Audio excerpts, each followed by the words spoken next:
Chapter 1: The Chemical Ghosts and the Silurian Riddle. Picture this in the quiet of your mind as the world outside begins to fade into a soft, velvet darkness. Our Earth is approximately 4.5 billion years old today. It is a number so vast, so staggeringly immense, that it feels more like a cosmic distance than a simple duration of time. To put this in perspective, the very oldest traces of our human-like ancestors only began to emerge from the shadows of evolution roughly 7 million years ago. Modern humans, as we recognize ourselves today, with our complex languages, our art, and our technological dreams, have only walked this soil for a mere 300,000 years. Now, as you breathe slowly and feel the weight of your body settling into your bed, I want you to do the math in the silence of your thoughts. Who occupied planet Earth for the billions of years before we drew our first breath? Was this magnificent blue-green theater empty for the vast majority of its existence, waiting for an actor that only arrived in the final seconds of the final act? Or is it possible that the stage was full long before we entered from the wings? Tonight, we explore a concept that makes the world question everything we thought we knew about history: the Silurian Hypothesis.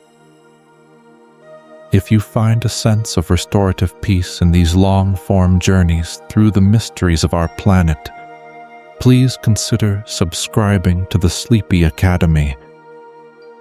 Your presence here helps us continue to weave these quiet tapestries of knowledge, providing a sanctuary for your mind to rest and wonder. The riddle of the empty chair. For centuries, we have looked at the fossil record and seen a slow, lumbering climb toward our own existence. We have traditionally viewed humanity as the unique pinnacle of evolution, the only species to ever master the flickering flame, the turning wheel, and the split atom. While this belief seems to hold water in our current textbooks, the Silurian Hypothesis, first proposed in 2018 by astrophysicist Adam Frank and climate scientist Gavin A. Schmidt, suggests a much more humbling and mysterious possibility. They asked a question that haunts the edges of modern science: would it even be possible to detect an industrial civilization in the geological record if one had existed tens of millions of years ago? Their paper suggests a haunting reality. It proposes that not only could an advanced breed of intelligent life have existed before us, but that the very processes of the Earth herself, the grinding of tectonic plates, the relentless flow of ancient rivers, and the volatile breath of volcanoes would have systematically erased almost every physical trace of their existence. What started as a simple thought experiment has transformed into a profound set of questions about our own legacy and the permanence of our structures. Imagine for a moment that the whole of humanity were to disappear this very night. How long would it take for every skyscraper, every highway, and every digital ghost of our presence to follow suit? Scientists pegged the total physical erasure of our works at just a few thousand years. On a planetary scale, that is the blink of an eye. Our formidable towers of steel and glass would eventually buckle and crumble into rust and dust. Our vast networks of plastic would eventually degrade or be buried so deep they become unrecognizable.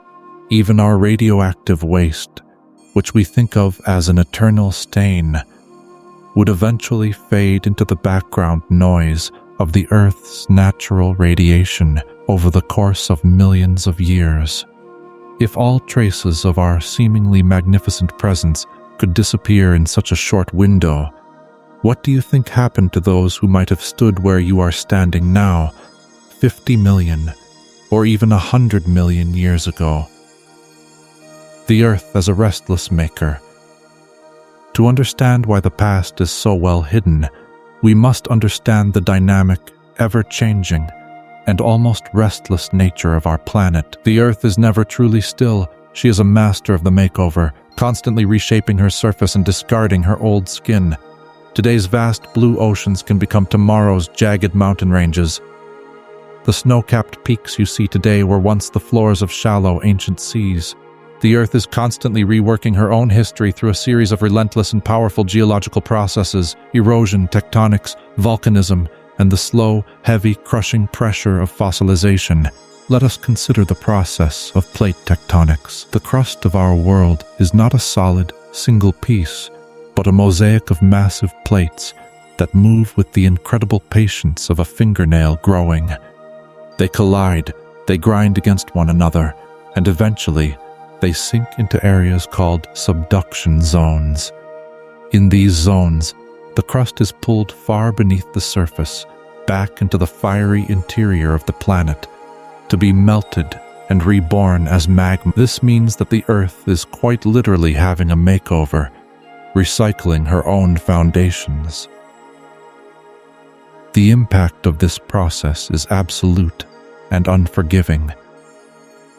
Over millions of years, any evidence of ancient structures, grand cities, or advanced machinery would be dragged into the furnace of the Earth and turned into liquid fire. This same slow process is currently ongoing to wipe out every proof of our own existence millions of years from now. This is why the oldest oceanic crust on Earth is only about 200 million years old. Anything older than that has already been consumed, digested, and repurposed by the planet. We are living on a surface that is designed to forget. Chemical fingerprints in the stone. If the physical buildings are destined to be ground into dust, what is left for us to find?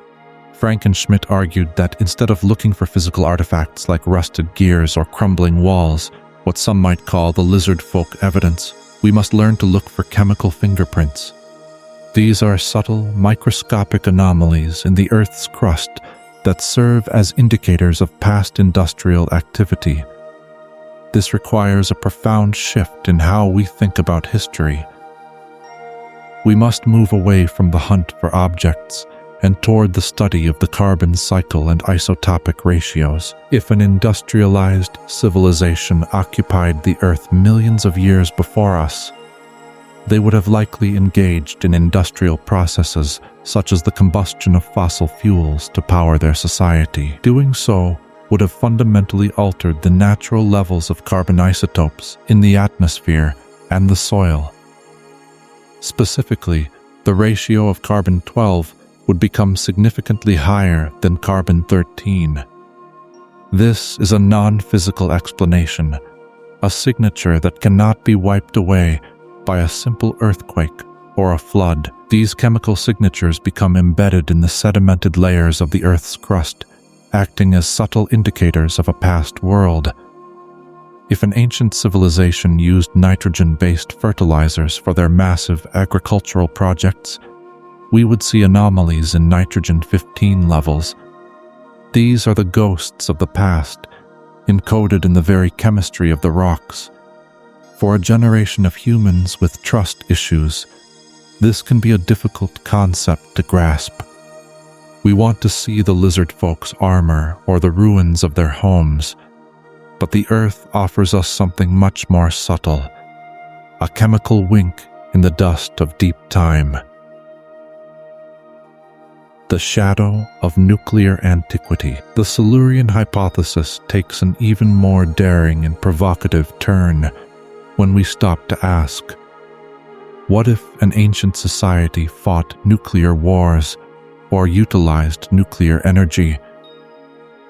It is a concept that pushes the boundaries of our imagination, yet it is a question that scientists must fearlessly pose. If a highly advanced society did create nuclear technology, there would be radiological evidence lurking beneath the Earth's surface as well.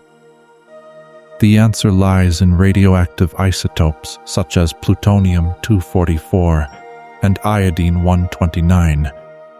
These elements have extremely long half-lives, and are not commonly found in nature. If scientists were to detect their presence in specific geological layers, it would be the equivalent of finding a modern fingerprint on an ancient door. It would be evidence of past nuclear technology use that predates human history by eons.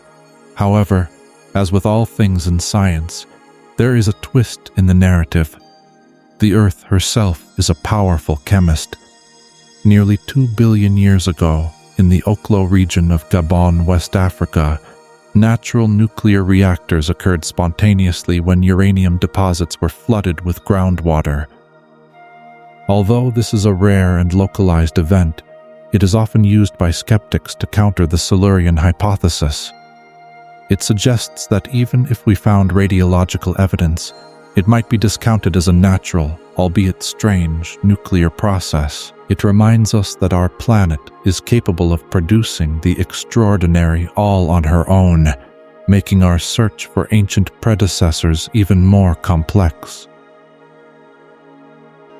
The fever of the Paleocene. One of the most intriguing candidates for an ancient industrial spike is an event known as the Paleocene-Eocene thermal maximum, or the PETM. This event occurred approximately 56 million years ago and remains one of the most extreme and rapid global warming events in Earth's history. For reasons that still spark intense debate among climate scientists, global temperatures rose by as much as 5 to 8 degrees Celsius in the blink of a geological eye. This warming lasted for over 200,000 years, releasing massive amounts of carbon into the atmosphere and causing profound, planet-wide environmental changes. This sparks the big question: since the oldest humans only started existing about 7 million years ago, who or what released enough carbon into the atmosphere to cause the PETM? Could it have been an advanced, industrial civilization that lived a life as full and as complex as our own, only to be wiped out by the very climate change they triggered? While many mainstream scientists point to massive volcanic eruptions or the destabilization of methane hydrates on the seafloor, the Silurian Hypothesis poses an absurd but fascinating angle. The rate of carbon release during the PETM was actually much slower than the rate of carbon emissions caused by modern human activity today. This has led some to discredit the theory of an ancient industrial cause, as they argue a truly advanced breed would have released carbon at a rate similar to ours. Yet, the coincidence remains, a haunting echo in the record that asks us if we are the first to run the planet's temperature this high. The intellectual rulers of the Mesozoic. As we move deeper into the silence of the past, we must reconsider the inhabitants of the Mesozoic era, the time of the dinosaurs. For over a century, the scientific community assumed that dinosaurs were nothing more than ferocious, lumbering, and dim-witted creatures. We viewed them as biological dead ends.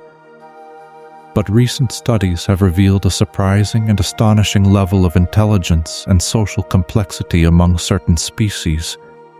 Take, for instance, the Maiasaura, the good mother lizard. Research by paleontologists has shown that these species exhibited surprising social behavior, returning to the same nesting sites year after year. This proves they possessed memory and the ability to assess their environment for the safety of their offspring.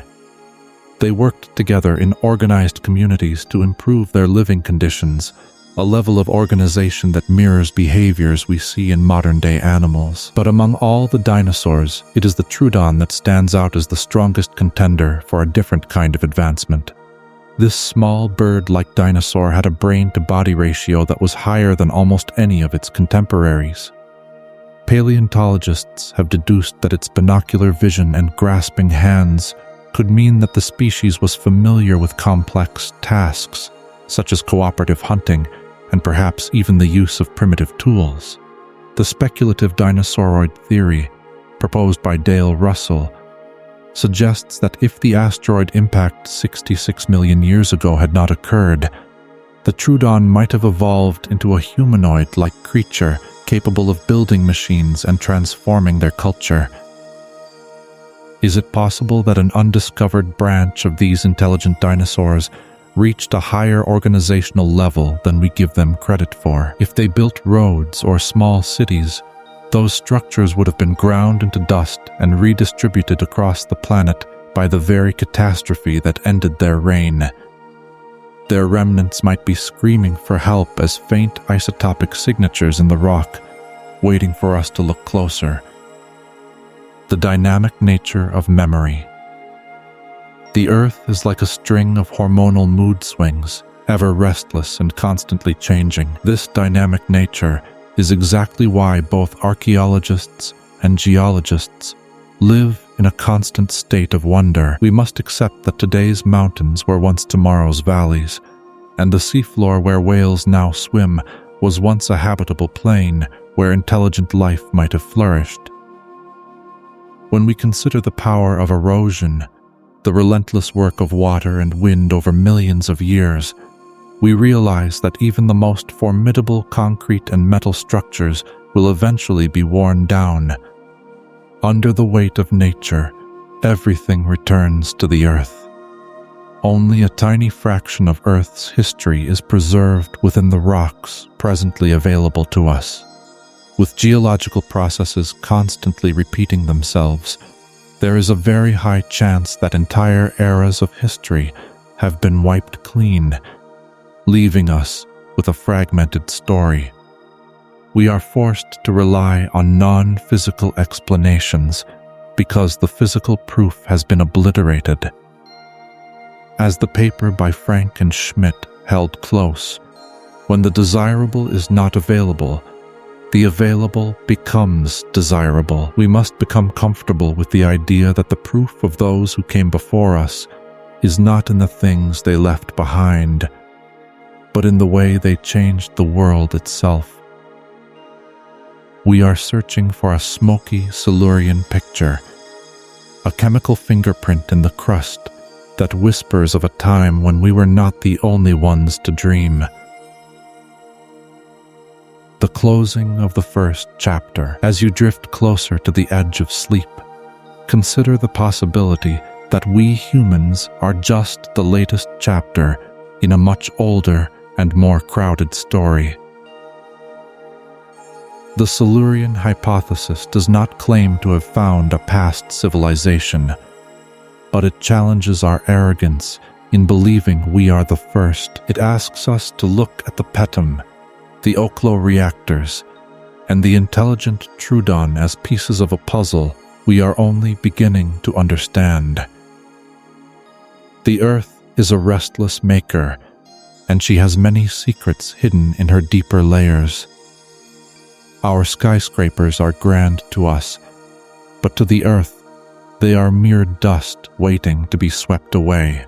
As we move into our next chapter, we will shift our focus from the chemical markers of the crust to the sunken legends of the sea, to the lost lands of Mu and the mysteries of the Pacific. We will ask if the motherland of humanity lies beneath the waves, waiting for us to rediscover our own origins. But for now, let the eons settle over you like a warm blanket. The Earth is old, and she is wise, and she has seen much more than we can imagine. You are part of a long, beautiful, and mysterious lineage that stretches back into the heart of time itself. Sleep now, and listen to the silent pulse of the deep past. Chapter 2, The Sunken Echoes of Mu. As you sink deeper into the quietude of the night, let your mind drift away from the solid ground of the present and toward the rhythmic, eternal breathing of the Pacific Ocean. In our previous exploration, we looked at the microscopic ghosts, the chemical and isotopic signatures that suggest Earth's history is far more crowded than our textbooks admit. But tonight, we move from the invisible to the monumental, we turn our gaze toward the vast blue expanse of the Pacific, a realm that covers 1/3 of our planet's surface. Beneath those rolling waves, hidden by miles of salt water and the crushing weight of silence, legends speak of a lost motherland, a continent known as Mu. Tonight, we will follow a trail of breadcrumbs left by dreamers, soldiers, and the silent stone giants of remote islands. We will ask if the maps of our world are missing a vital piece of the puzzle, and if the true cradle of humanity now rests in the darkness of the sea floor. If these journeys into the forgotten corners of our collective memory bring you a sense of restorative calm, please consider subscribing to the Sleepy Academy. Your presence here allows us to continue weaving these quiet tapestries of knowledge, providing a sanctuary for your mind to rest and wonder. The visionary and the Thrukr the visionary, and the Mayan mystery. Our journey into the legend of Mu begins not on the water, but in the dense, humid jungles of the Yucatan Peninsula during the late 19th century. Auguste Le Plongeon, a French-American archaeologist and photographer, spent years hacking through vines to uncover the secrets of the Mayan ruins at Chichen Itza and Uxmal. He was a man possessed by a radical, burning idea that the Maya were not a self-made civilization, but the survivors of a much older, global catastrophe. Le Plongeon claimed that during his painstaking translation of Mayan hieroglyphics and the Troano Codex, he discovered references to a great lost continent called Mu, located in the heart of the Pacific. He believed that Mu was the motherland of man, the source of all human culture, language, and the blueprints for the pyramids. According to his interpretation, a tragic queen named Mu fled the sinking continent as it was being swallowed by the sea, traveling east to found the civilization of Egypt. While his peers in the scientific community dismissed him as a fringe dreamer, Le Plongeon's work planted the first seeds of a mystery that would fascinate the world for over a century. He spoke of a land where humanity first touched the divine, a paradise lost to the tremors of a restless earth. The Soldier and the Sacred Tablets. The story of Mu took its most profound and detailed turn in the 1920s through a British soldier and traveler named James Churchward. During his military service in India, Churchward claimed to have befriended a high-ranking temple priest who shared a secret that had been guarded for thousands of years. The priest, recognizing Churchward's genuine thirst for ancient truth, allegedly showed him a collection of ancient clay tablets, sunburnt and fragile, covered in a language known as Naga Maya, a tongue so old it was supposedly understood by only 2 other people in India at the time. Churchward spent years studying these tablets, and what he deciphered was a comprehensive history of a lost world. According to Churchward, Mu was a vast continent in the Pacific, stretching east to west from the Marianas to Easter Island, and north to south from Hawaii to Mongaya. It was larger than South America and was home to over 64 million inhabitants, a highly advanced society known as the Na Kal. He described a land of lush tropical plains, great slow-moving rivers, and 7 magnificent cities where technology, spirituality, and art were perfectly entwined. Churchward's series of books became the foundation for a new way of looking at our origins, suggesting that the cradle of civilization was not a river valley in Iraq, but a sunken empire that existed 50,000 years ago, the anatomy of a lost paradise. If we were to look back through the eyes of Churchward's translations, we would see a continent that was a masterpiece of natural beauty and human engineering. Mu was not a rugged mountainous land, but a rolling paradise of fertile soil and abundant natural life. The Nakal people were said to be masters of the earth's energies, living in a state of high organization and peace. They were divided into 10 tribes, yet they followed a single benevolent government and shared a single religion centered on the oneness of the Creator. Churchward described the inhabitants as being intellectually superior to modern humans, possessing a deep understanding of the laws of nature and the movements of the stars. Their cities were built with massive stone structures that glowed with a spiritual light, and their roads were paved with a precision that matched the finest Roman engineering. In this era, humanity did not struggle for survival. They lived in a state of abundance. The tablets described a world where the climate was eternally mild and the land produced everything necessary for a thriving population. To Churchward, every pyramid in Giza and every temple in the Yucatan was merely a distant, fading echo of the original brilliance found on the plains of Mu. It was a vision of humanity before the fall, a time when we were in perfect resonance with the planet. The single night of fire and water. Every legend of a golden age must eventually meet its tragic end, and the fate of Mu is described with terrifying rhythmic intensity. According to the accounts Churchward claimed to have translated, the end of Mu came with shocking, cataclysmic speed. Approximately 12,000 years ago, the Earth's crust beneath the Pacific became unstable, triggered by the collapse of gas belts deep beneath the surface. A sudden series of massive earthquakes and volcanic eruptions tore the continent asunder. Imagine the sky turning a deep, bruised purple as the ground beneath the 7 cities began to heave and buckle like the sea itself. The tablets describe the land sinking into a great abyss of fire before being covered by the rising tide of the Pacific.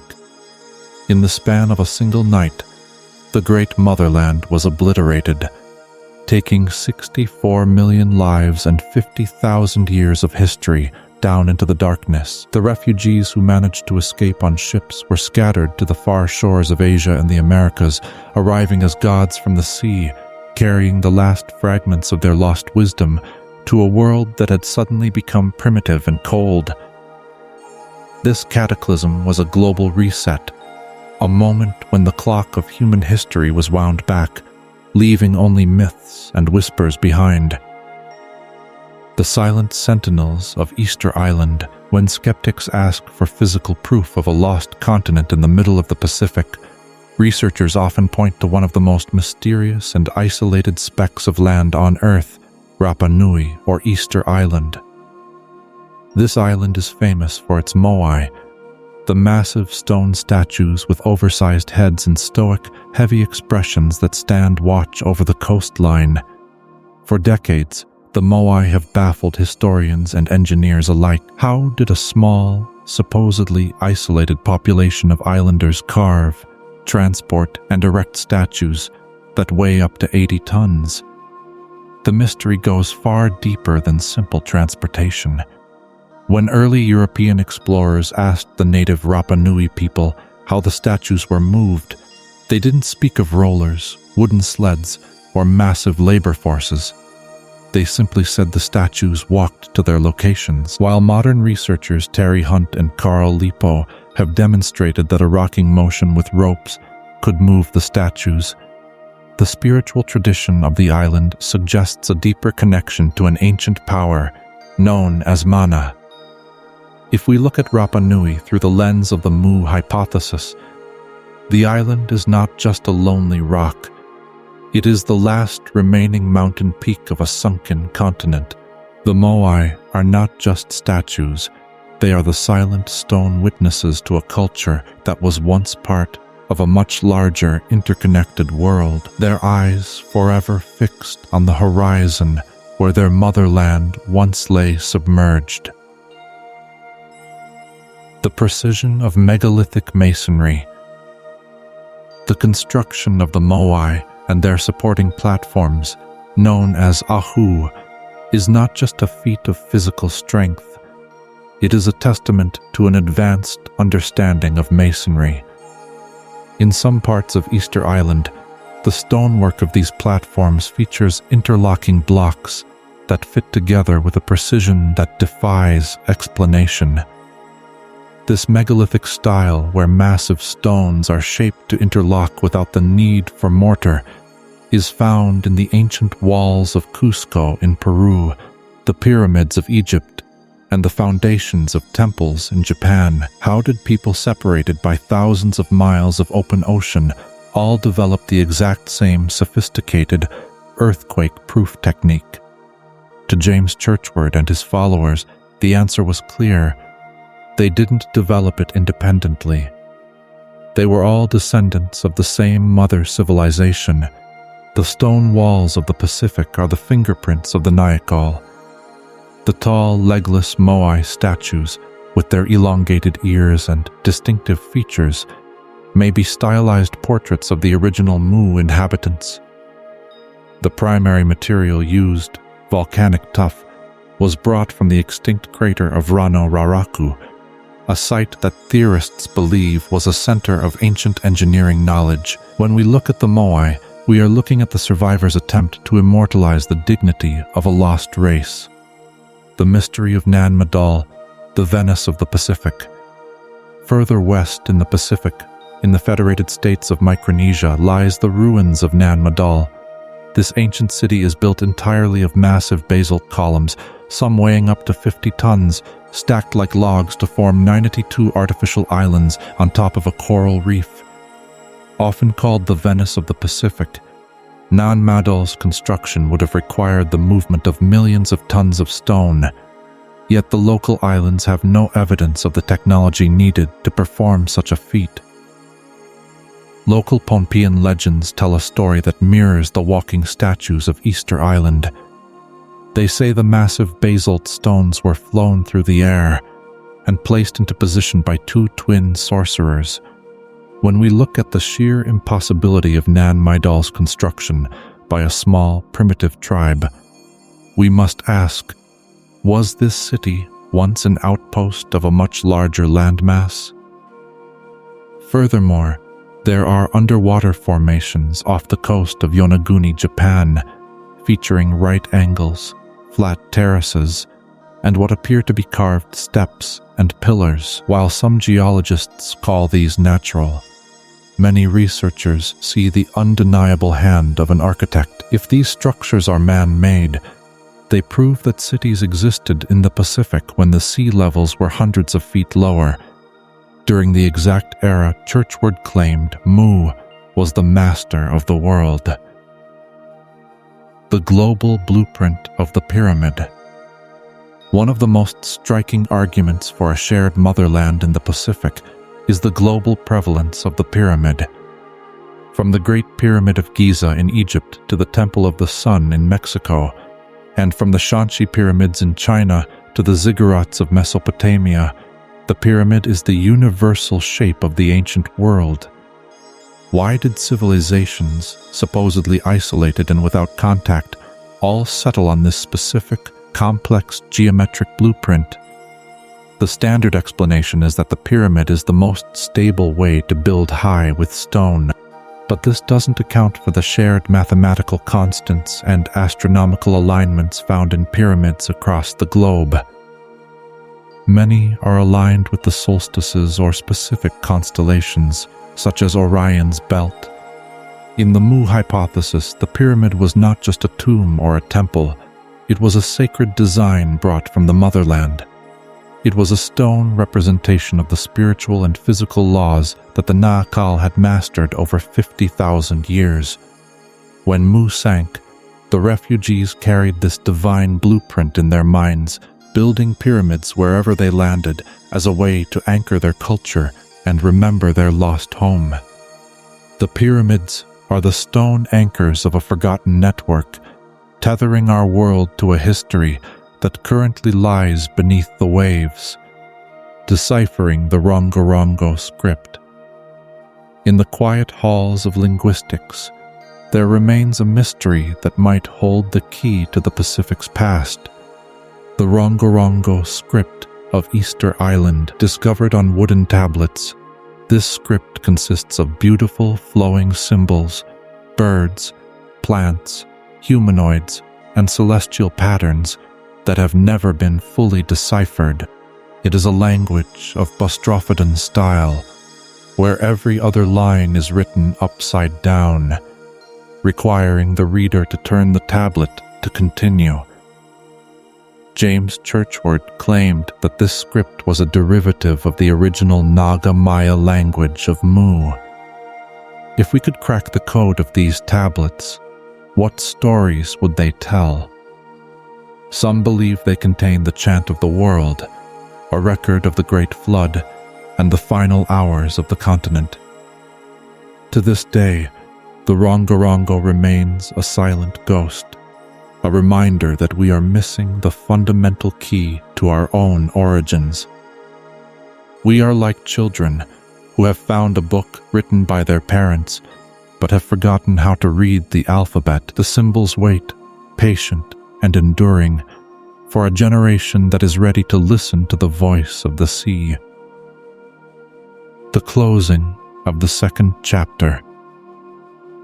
As the night grows deeper, and the rhythm of your breath slows to match the gentle pulse of the tide, let the image of a lost continent sink into your mind. Imagine the Pacific not as a barrier, but as a vast blue shroud, a cover for 64 million stories held in the cold, dark pressure of the deep.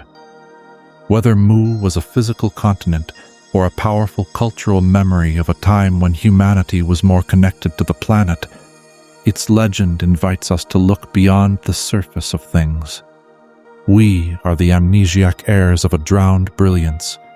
The Moai of Easter Island, the columns of Nan Madol, and the pyramids of the Yucatan are the landmarks of a world we once knew. The Earth is a restless maker, and she has seen many civilizations rise to touch the stars before returning to the dust.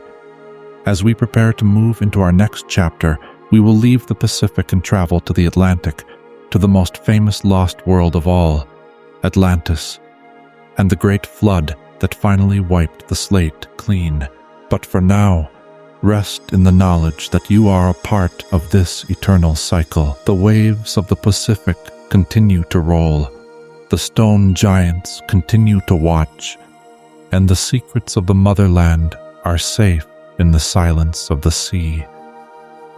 Sleep now, and let your dreams wander through the halls of Mu, where the sun never sets, and the peace of the deep past remains unbroken.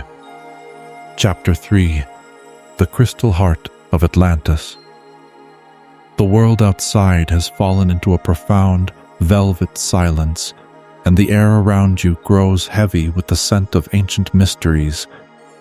In our last journey, we wandered through the sunken plains of Mu, feeling the weight of a lost motherland resting beneath the vast, rolling expanse of the Pacific.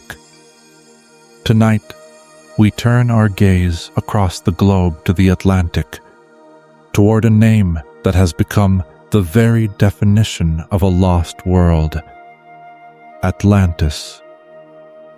For thousands of years, this name has been whispered by philosophers in marble halls, treasure hunters on salt-sprayed decks, and seekers of truth in quiet libraries. It is a story of a civilization that climbed so high it brushed against the divine, only to fall in a single, catastrophic day and night of fire and water.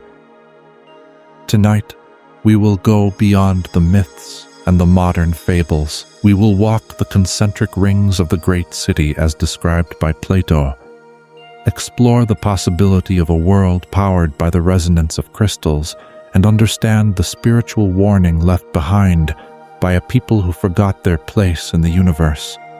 If these long, rhythmic journeys into the forgotten corners of our history bring you a sense of restorative peace, we invite you to subscribe to the Sleepy Academy.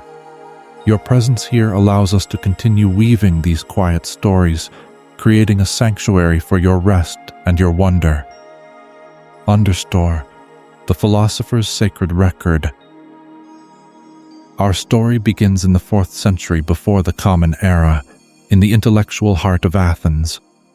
The philosopher Plato, a man of cold logic and deep spiritual insight, published 2 dialogues, Timaeus and Critias. In these writings, he did something unusual for a philosopher of his standing.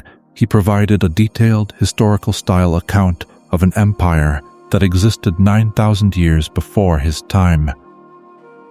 Plato was insistent that this knowledge was not a fable or a poetic invention, but a record passed down through the centuries from Egyptian priests at Sais to the Greek statesman Solon. According to these ancient priests, there once existed an island power located beyond the Pillars of Hercules, what we now call the Strait of Gibraltar. This island was said to be larger than Libya and Asia combined, serving as a gateway to other islands and to a vast continent that surrounded the true ocean. The empire was not just a collection of scattered tribes, but a magnificent confederation of 10 kings, all descendants of Poseidon, the god of the sea. They ruled with a mixture of divine wisdom and absolute authority, creating a society that was the envy of the ancient world. Plato's description was so specific, detailing the measurements of canals, the colors of stone, and the laws of the land, that it has forced generations of scholars to ask, was he writing an allegory for the perfect state, or was he recording the memory of a lost physical reality? The architecture of the concentric rings. Imagine standing at the center of the capital city of Atlantis, a place designed with a precision that mirrors the stars themselves.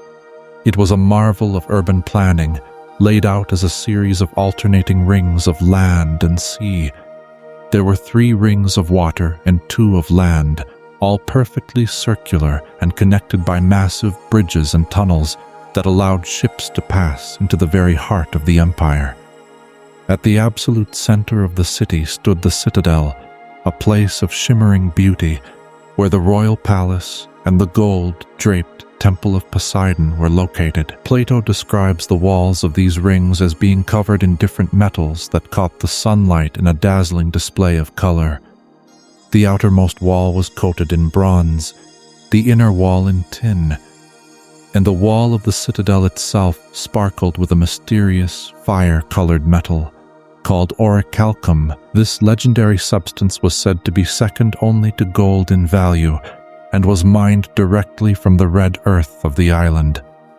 The city was a masterpiece of geometry, where water flowed in deep, cool canals and ships from around the known world docked in the outer harbors, bringing spices, silks, and knowledge. It was a place where nature had been tamed by the sophisticated hand of man, creating a landscape that felt both organic and highly engineered. As you walk through these rings in your mind, feel the cool spray of the salt air and the warmth of the sun reflecting off the shimmering orichalcum walls. The power of the living crystal. While Plato focused on the physical and political structure of Atlantis, many esoteric traditions and modern theorists have delved into the source of their incredible technological advancement. They suggest that Atlantis was not powered by the crude combustion of fuels, but by a mastery of the Earth's natural frequencies, specifically through the use of massive, programmed crystals. Imagine a city where the air hums with a subtle, nearly invisible energy. It is said that the Atlanteans possessed great crystals or firestones that acted as cosmic antennas, drawing energy from the sun and the Earth's magnetic field. These were not mere decorations or jewelry. They were the heart of their entire infrastructure. Through the use of quartz and other resonant stones, they could generate light without fire, heal the body through vibrational alignment, and perhaps even manipulate gravity to lift the massive megaliths we see scattered across our planet today. This crystal technology was based on the profound understanding that everything in the universe, from the spinning galaxies above to the cells in our bodies, vibrates at a specific frequency. By tuning their crystals to match these frequencies, the Atlanteans were able to perform feats that would look like magic to our modern eyes. They lived in a world where science and spirit were not separate disciplines, but two sides of the same golden coin of understanding: the daily life of high resonance. Daily life in the golden age of Atlantis was a study in profound balance. Because their technology provided for their every physical need, the desperate struggle for survival that characterizes much of human history was non-existent. The citizens were free to pursue the arts, the sciences, and the refinement of their own consciousness. Imagine a society where education was not about the memorization of dry facts, but about the awakening of the latent powers of the mind. Children were taught sacred geometry, the music of the spheres, and the art of telepathy from a young age. Their homes were not just shelters, but extensions of their own energetic fields, built with translucent stone and materials that regulated temperature and promoted biological health. There were no frantic rushes, no crowded markets full of discordant noise. Instead, life moved with a rhythmic, intentional pace. Food was grown in harmony with the lunar cycles and planetary alignments, and healing was achieved through color and sound baths in great domed temples that aligned with the Earth's energy grid. The Atlanteans understood that they were not separate from the Earth, but a part of its living, breathing ecosystem. In this era, the human lifespan was said to stretch far beyond our current limits, as the body remained in a state of constant rejuvenation, fed by the high vibrational environment of the city. The shadow of the rising ego, but even the most beautiful sunset eventually leads to the encroaching night. Plato records that over many generations, the divine portion within the Atlanteans began to fade. The purity of their spirit was diluted by human ambition, pride, and the thirst for power. As they grew more technically powerful, they began to look outward with a desire for conquest and domination over other nations. They became intoxicated by their own technological mastery, forgetting that their power was a sacred gift from the natural laws they once revered. This was the true beginning of the fall, not a physical collapse at first, but a slow, internal spiritual decay.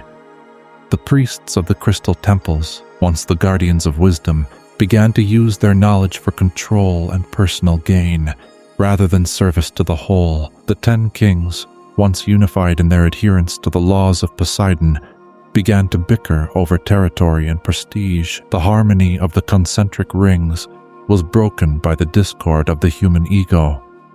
This moral decay created a resonance that was out of sync with the earth itself.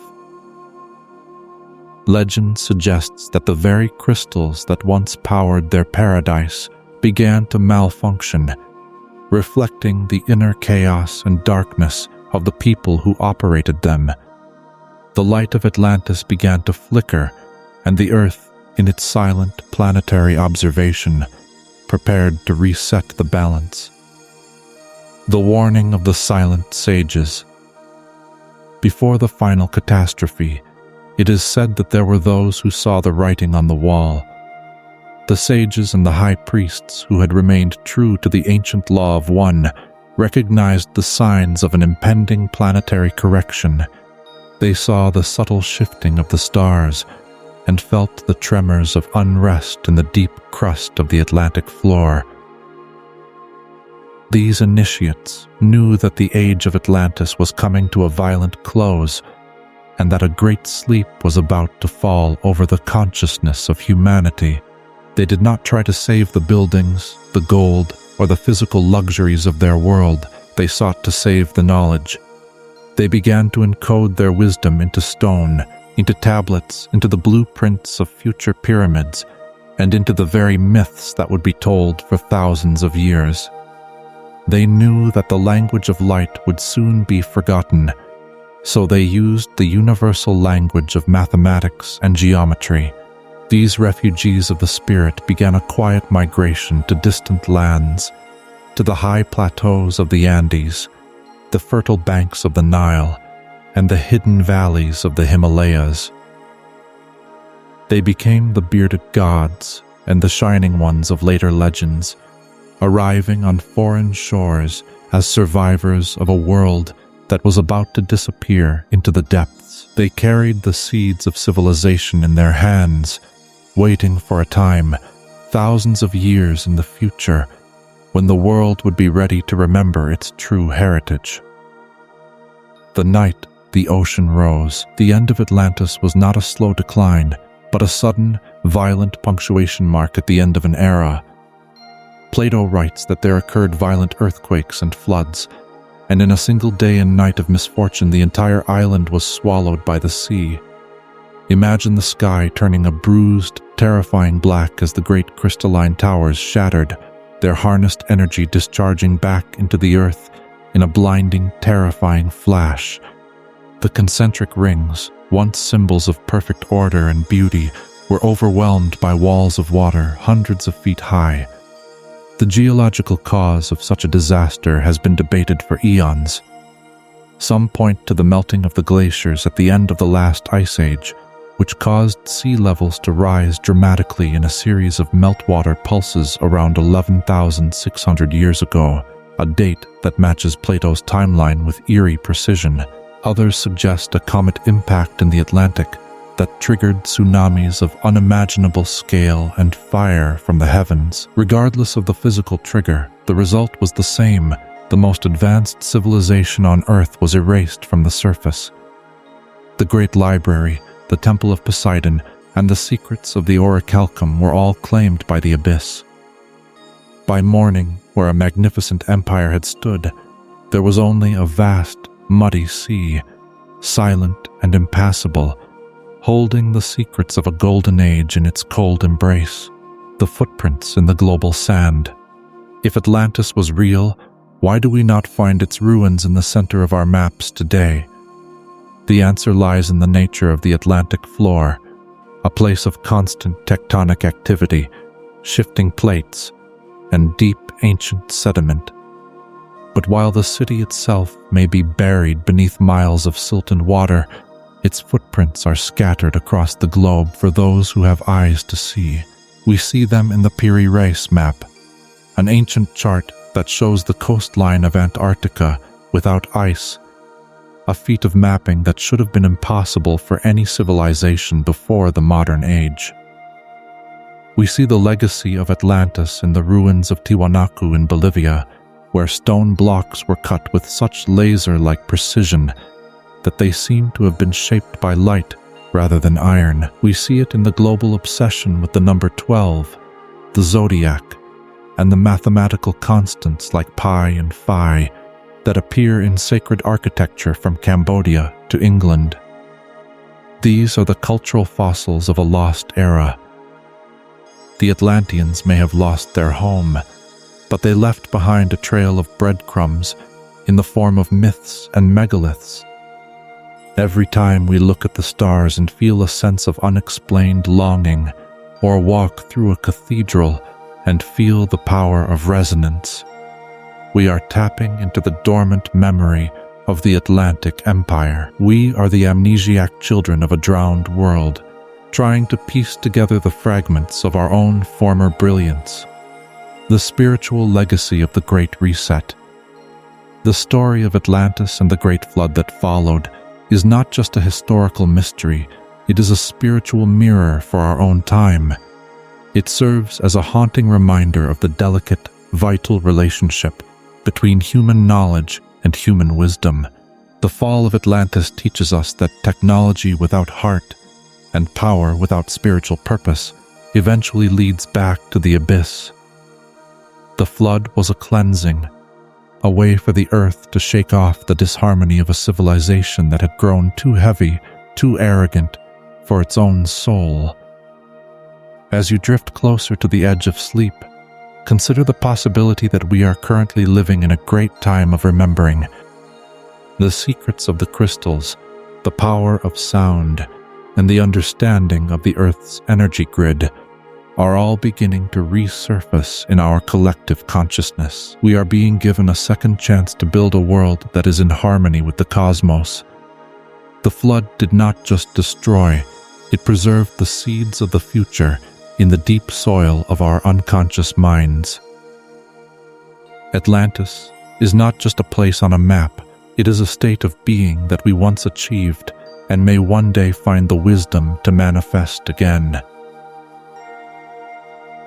The closing of the third chapter. The water is still now, the storms of history have passed, and the silence of the Atlantic settles over the restless mind. The story of Atlantis remains a haunting lullaby, a tale of what we once were and what we could eventually become. Whether it lies beneath the mud of the Azores or within the hidden layers of our own Dina, the spirit of the lost city continues to pulse with a soft blue, crystalline light. In our next chapter, we will follow the survivors of this great reset. We will look at the strange, sudden rise of the Egyptian and Sumerian civilizations, cultures that appeared seemingly out of nowhere, fully formed with advanced math, medicine, and astronomy. We will ask if the gods of the ancient world were simply the refugees of Atlantis, teaching us the alphabet of a new age. But for now, let the concentric rings of the city fade into the dark. Feel the peace of the deep ocean, the safety of the quiet night, and the slow, steady rhythm of a world that is always renewing itself. Sleep now, and let the crystal heart of Atlantis guide you into the deep, restorative waters of thought. Chapter 4. The Inheritors of the Dawn.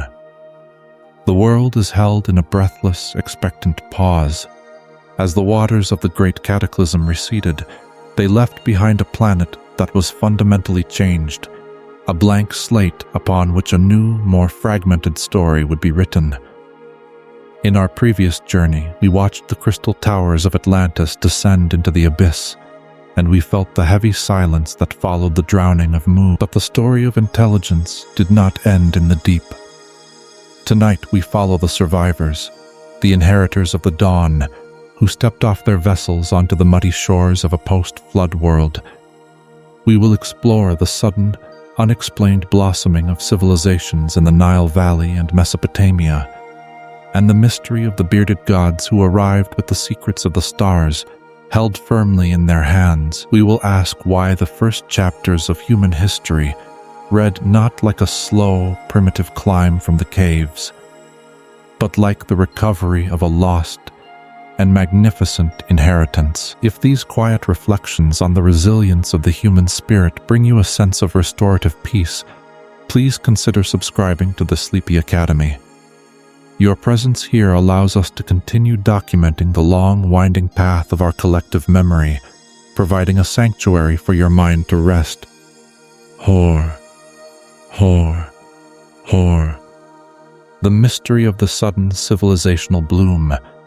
When we look at the official timeline of human history provided by mainstream archaeology, there is a curious, glaring anomaly that is often glossed over.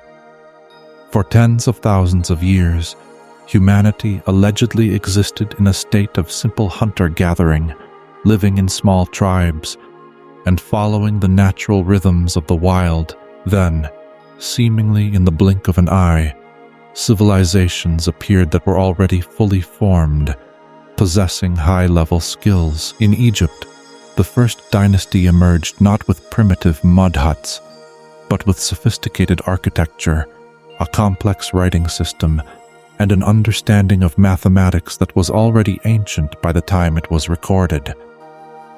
The Great Pyramid of Giza, the largest and most precise stone structure on Earth, was allegedly built by a people who had only recently transitioned from the late Stone Age. How is it possible for a culture to invent high-precision engineering, celestial navigation, and the mastery of stone without a visible documented period of trial and error? It is as if they were not learning these skills for the first time, but were remembering them. The suddenness of the Sumerian and Egyptian dawn suggests that they were the beneficiaries of a massive legacy, a seed planted in the fertile mud by those who had survived the collapse of the world before. They didn't start from zero, they started from the remnants of 10.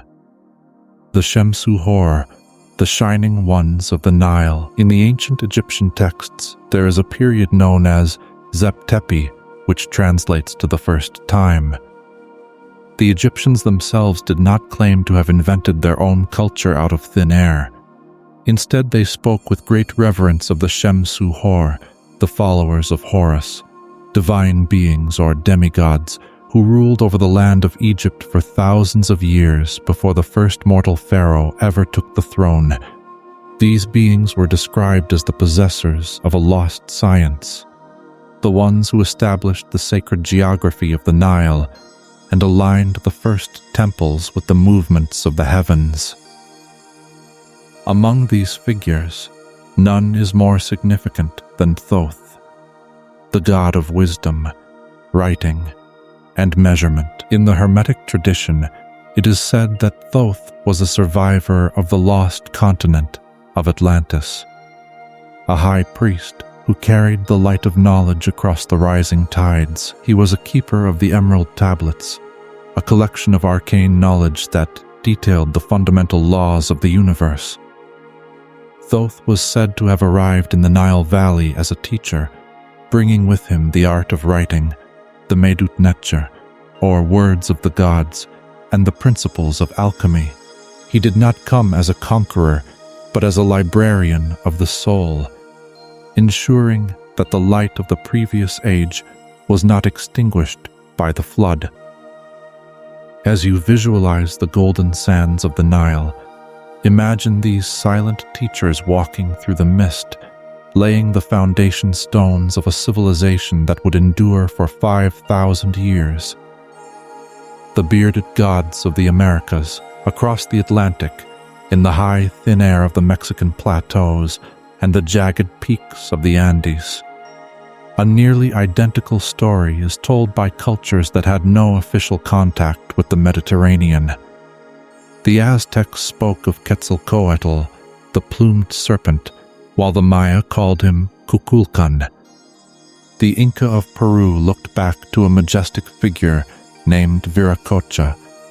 These were not mythical animals, but descriptions of men who shared a striking, non-native set of characteristics. They were described as tall, light-skinned, and bearded, features that were not common to the indigenous populations of the Americas at that time. These bearded gods were said to have arrived from the sea in ships that moved without oars, shimmering like the scales of a serpent. They brought with them the laws of social order, the science of agriculture, and the precise measurements of the long count calendars. Viracocha was said to have risen from the waters of Lake Titicaca to teach the people how to build with stone, the very same megalithic masonry we find at Tiwanaku and Machu Picchu, where stones are fitted together with a precision that defies modern blades, like Thoth in Egypt. These figures appeared in the immediate aftermath of a great disaster, acting as the bridge between a lost high-technology era and a new, primitive beginning. They were the architects of the new world, the survivors who carried the blueprints of Atlantis in their minds and the tools of the old world in their weathered hands. The civilization of the Mesopotamian sages. In the Fertile Crescent of Mesopotamia, the ancient Sumerians told stories of the Apkallu, 7 sages who emerged from the sea to bring the Mi, or the divine decrees of civilization, to humanity. Sumer appeared as if by magic. One moment, there were small farming villages. The next, there were massive ziggurats, complex irrigation systems, and the world's first written law codes, The Sumerians developed a base 60 mathematical system that we still use today to measure the seconds in a minute and the degrees in a circle. How did a new civilization know the orbits of the planets with a precision that requires advanced telescopes? They spoke of the Anunnaki, those who from heaven to earth came, who provided them with the kingship and the knowledge of the heavenly chambers.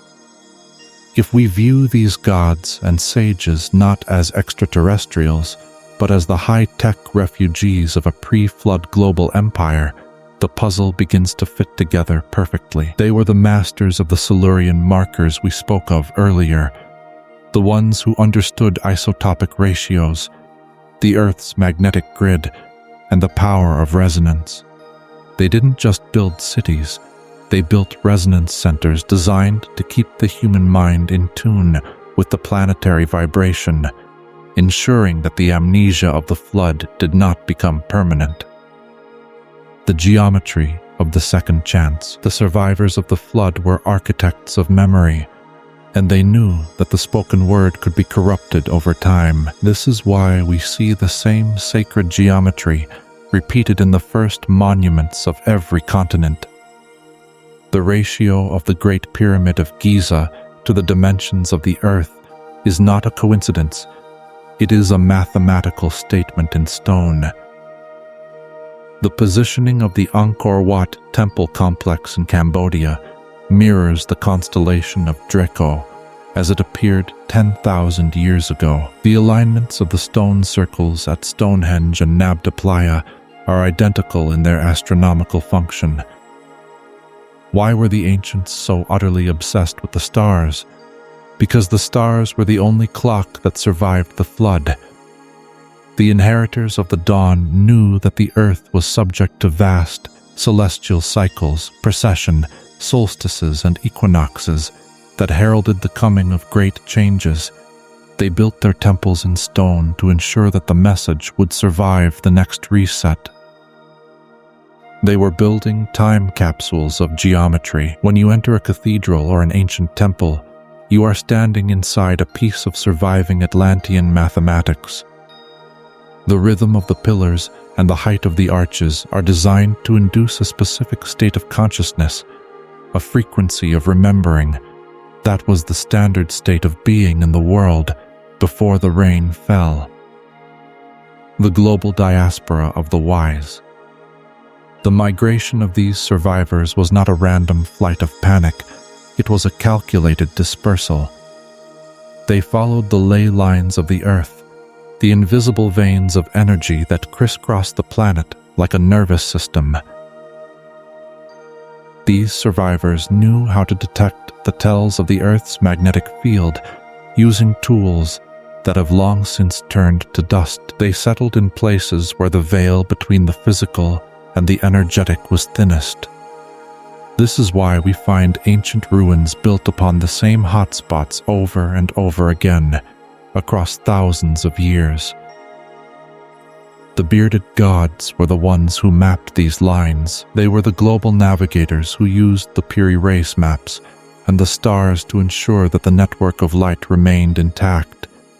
They knew that as long as the geometry was preserved, the connection to the motherland could never truly be lost. They were the silent architects of a global peace, based on the understanding of universal law. As you drift closer to rest, imagine this global diaspora, ships made of sturdy cedar and woven reed, crossing the silent post-flood oceans, carrying the priests, the builders, and the dreamers to their new, rugged homes. The loss of the language of light. If these survivors were so incredibly advanced, why did their knowledge eventually fade into the myths we read today? The answer lies in the nature of time and the descent of the spirit. As the generations passed, the direct, lived memory of the old world began to blur. The bearded gods eventually left or passed away, and their teachings were turned into rigid religions and hollow rituals. The Medut Necher, the language of the gods, became a secret known only to a closed and ever-shrinking circle of initiates. In the biblical tradition, this is represented by the story of the Tower of Babel, the confusion of tongues. It was a moment when the unified high vibrational understanding of reality was fragmented into many different languages and warring ideologies. The language of light, which allowed for telepathy and the manipulation of matter through sound, was forgotten by the masses. Humanity entered a long, dark age of amnesia where the stone monuments remained, but the instructions on how to use them were lost. We became the caretakers of a technology we could no longer operate, like children playing in the ruins of a palace they can no longer maintain, the submerged evidence of the crossing. While the bearded gods were teaching on land, the evidence of their journey remained hidden beneath the rising sea. Off the coast of India, the city of Dwarka was long thought to be a poetic myth, until marine archaeologists discovered a massive, stone-walled city submerged in the Gulf of Kambat. Carbon dating placed the site at approximately 9,000 years old, exactly the period when the flood refugees would have been establishing new settlements. Similarly, the Yonaguni Monument in Japan and the Bimini Road in the Bahamas suggest a global maritime civilization that was active when sea levels were hundreds of feet lower. These underwater ruins are the missing links between the empires of Mu and Atlantis and the civilizations of Egypt and Sumer. They are the resting places of the ships that moved without oars, the remnants of the stone bridges that once connected the world. The ocean does not just hide our past, it protects it from the interference of those who would rather we forget our true height. In the silence of the deep, the stones wait for us to rediscover the courage to look beneath the surface. The inheritance in Ardina, the final piece of this expansive puzzle, is not made of cold stone or sunburnt clay, but of flesh and blood. Modern geneticists have discovered strange pulses in the human genome, sudden shifts in our genetic makeup that do not seem to follow the slow, accidental path of Darwinian evolution. Some theorists suggest that the inheritors of the dawn did not just teach us, they merged with us. They seeded the local populations with a heightened capacity for abstract thought, spiritual awareness, and complex language. The royal bloodlines of antiquity were obsessed with preserving their lineage because they believed they carried the divine spark of the previous age. While this led to many historical injustices and the rise of hierarchies, the underlying idea was one of preservation. We all carry a fragment of Atlantis and Mu within us. Every time you have a flash of intuition or a dream of a city built of light, you are accessing the hidden archives of your own ancestry. We are the survivors. We are the legacy. The bearded gods did not leave us. They became us. The closing of the 4th chapter. The night is now deep, and the stars outside your window are the same stars that guided Thoth and Viracocha across the darkened, post-flood seas. The story of the inheritors is a story of hope, of the refusal of consciousness to be extinguished by the storms of the earth. It reminds us that even when our worlds crumble, our wisdom can endure if we build it into the foundations of the soul. As you drift into the deep, restorative waters of sleep, feel the strength of that ancient, resilient lineage within you. The flood has passed, the sun has risen on a new age, and the foundations of the world are secure once more. In our next chapter, we will travel deep beneath the earth to the hidden kingdom of Agartha and explore the possibility that some of the ancient masters never left, but simply went below to wait for our return. But for now, let the golden light of the Nile and the mountain air of the Andes fill your mind. You are safe. You are part of a story that never truly ends. Sleep now and dream of the dawn. Chapter 5. The Silent Empire of the Inner Earth. The world above has grown cold and still, wrapped in the protective, velvet embrace of the deep night. We have tracked the chemical ghosts of the deep past, stood upon the sunken, echoing plains of Mu and Atlantis, and followed the bearded gods as they seeded the jagged shores of a new world. But there is one final mystery that remains, perhaps the most profound and challenging of all. What if not all the survivors of the great cataclysms chose to remain on the surface, battling the shifting tides and the fading memories of their kin? What if, as the heavens broke and the oceans rose, a branch of the ancient family retreated not into ships, but into the heart of the planet itself? Tonight, we descend beyond the cooling crust, past the tangled roots of the oldest mountains, into the legendary realm of Agartha. We will explore the hollow earth theory, the mysterious, classified journeys of Admiral Richard E. Byrd, and the possibility of a civilization that lives in a state of eternal, unmoving peace, lit by the soft glow of an inner sun. If these quiet descents into the hidden heart of our world provide you with a sense of deep, grounded sanctuary, please consider subscribing to the Sleepy Academy. Your presence here allows us to continue mapping the invisible geography of our collective soul, creating a space for your mind to find its center.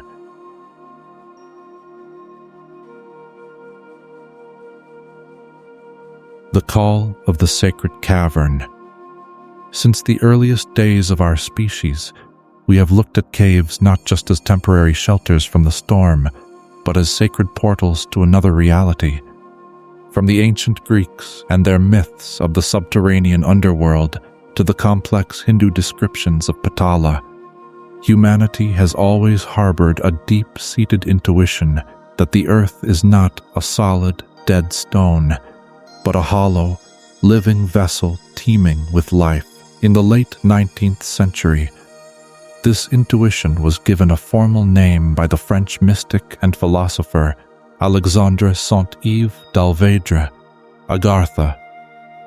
Saint-Yves described Agartha as a vast, underground kingdom where the wisdom of the old world, the high sciences of Atlantis and Mu, had been preserved in its purest, most untainted form. It was said to be a place where the concepts of war, hunger, and disease were utterly unknown. A synarchy where science, religion, and politics were harmonized into a single, perfect expression of universal law.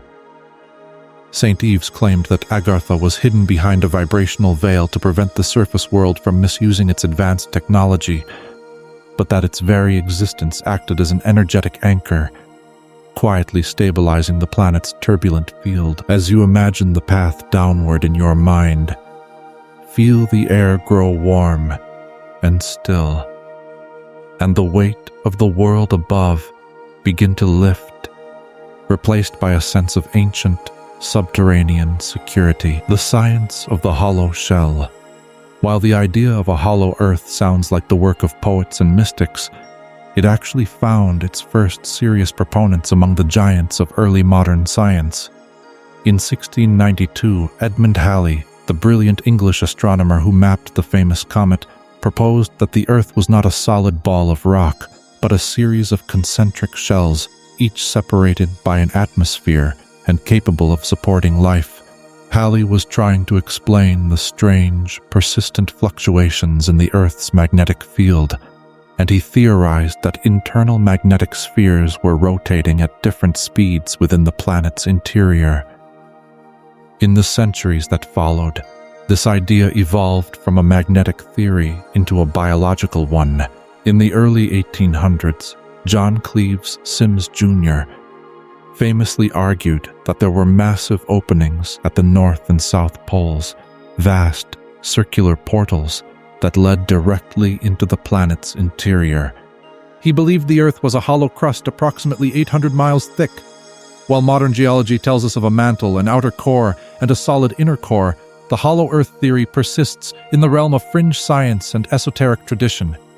It suggests that our current understanding of gravity and planetary formation is fundamentally incomplete, and that a central sun, a glowing core of plasma, hangs at the heart of our world, providing light and warmth to a lush, internal ecosystem that has never seen a cloud, a winter, or a storm. The Secret Diary of Admiral Byrd. The most famous modern account of the inner world comes from the high-stakes world of military exploration and the chilling silence of the Cold War.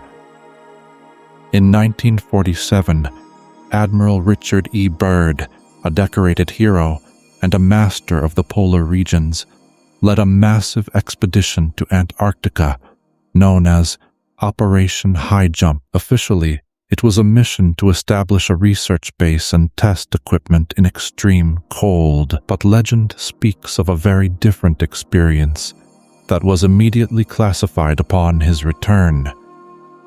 According to a secret diary allegedly written by Byrd and released by his family years later, during a flight over the South Pole, he crossed a threshold of shimmering light and found himself flying over a landscape that shouldn't have existed. He described lush green valleys, flowing rivers, and even a living mammoth, all in a region that should have been a frozen, lifeless wasteland. Most strikingly, he claimed to have been intercepted by shining discs and brought to a crystalline city where he met with a being known as the Master.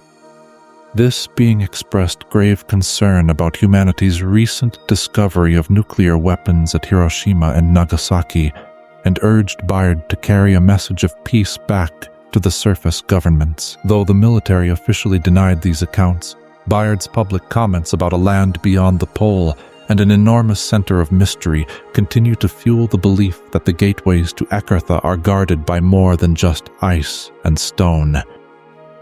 The central sun and the internal sky. Imagine standing on the inner curve of the world. You look up, but there is no vast, dark, and terrifying void of space. Instead, the sky is a soft, diffused gold, lit by the central sun, a glowing core of plasma that hangs motionless at the planet's geometric center. In Agartha, there is no night as we know it. There is only a perpetual, gentle twilight that nourishes the most vibrant and ancient vegetation imaginable. Because the inner world is shielded from the harsh solar radiation, solar flares, and cosmic winds of the surface, life flourishes with a vitality we can barely conceive. The trees are said to be hundreds of feet tall, survivors of species that went extinct on the surface millions of years ago. The air is saturated with negative ions and a high vibrational energy that promote near-instant healing and incredible longevity. The inhabitants of Agartha are often described as being significantly taller than surface humans, relics of the giant races of Tartaria and Mu, with a radiance that comes from a life lived in perfect, uninterrupted resonance with the planet's heartbeat. It is a world where the frequency of the mother is felt in every breath, a place where the disharmony and noise of the surface world are but a distant, muffled echo, as if from another planet entirely. The crystalline cities of the wise.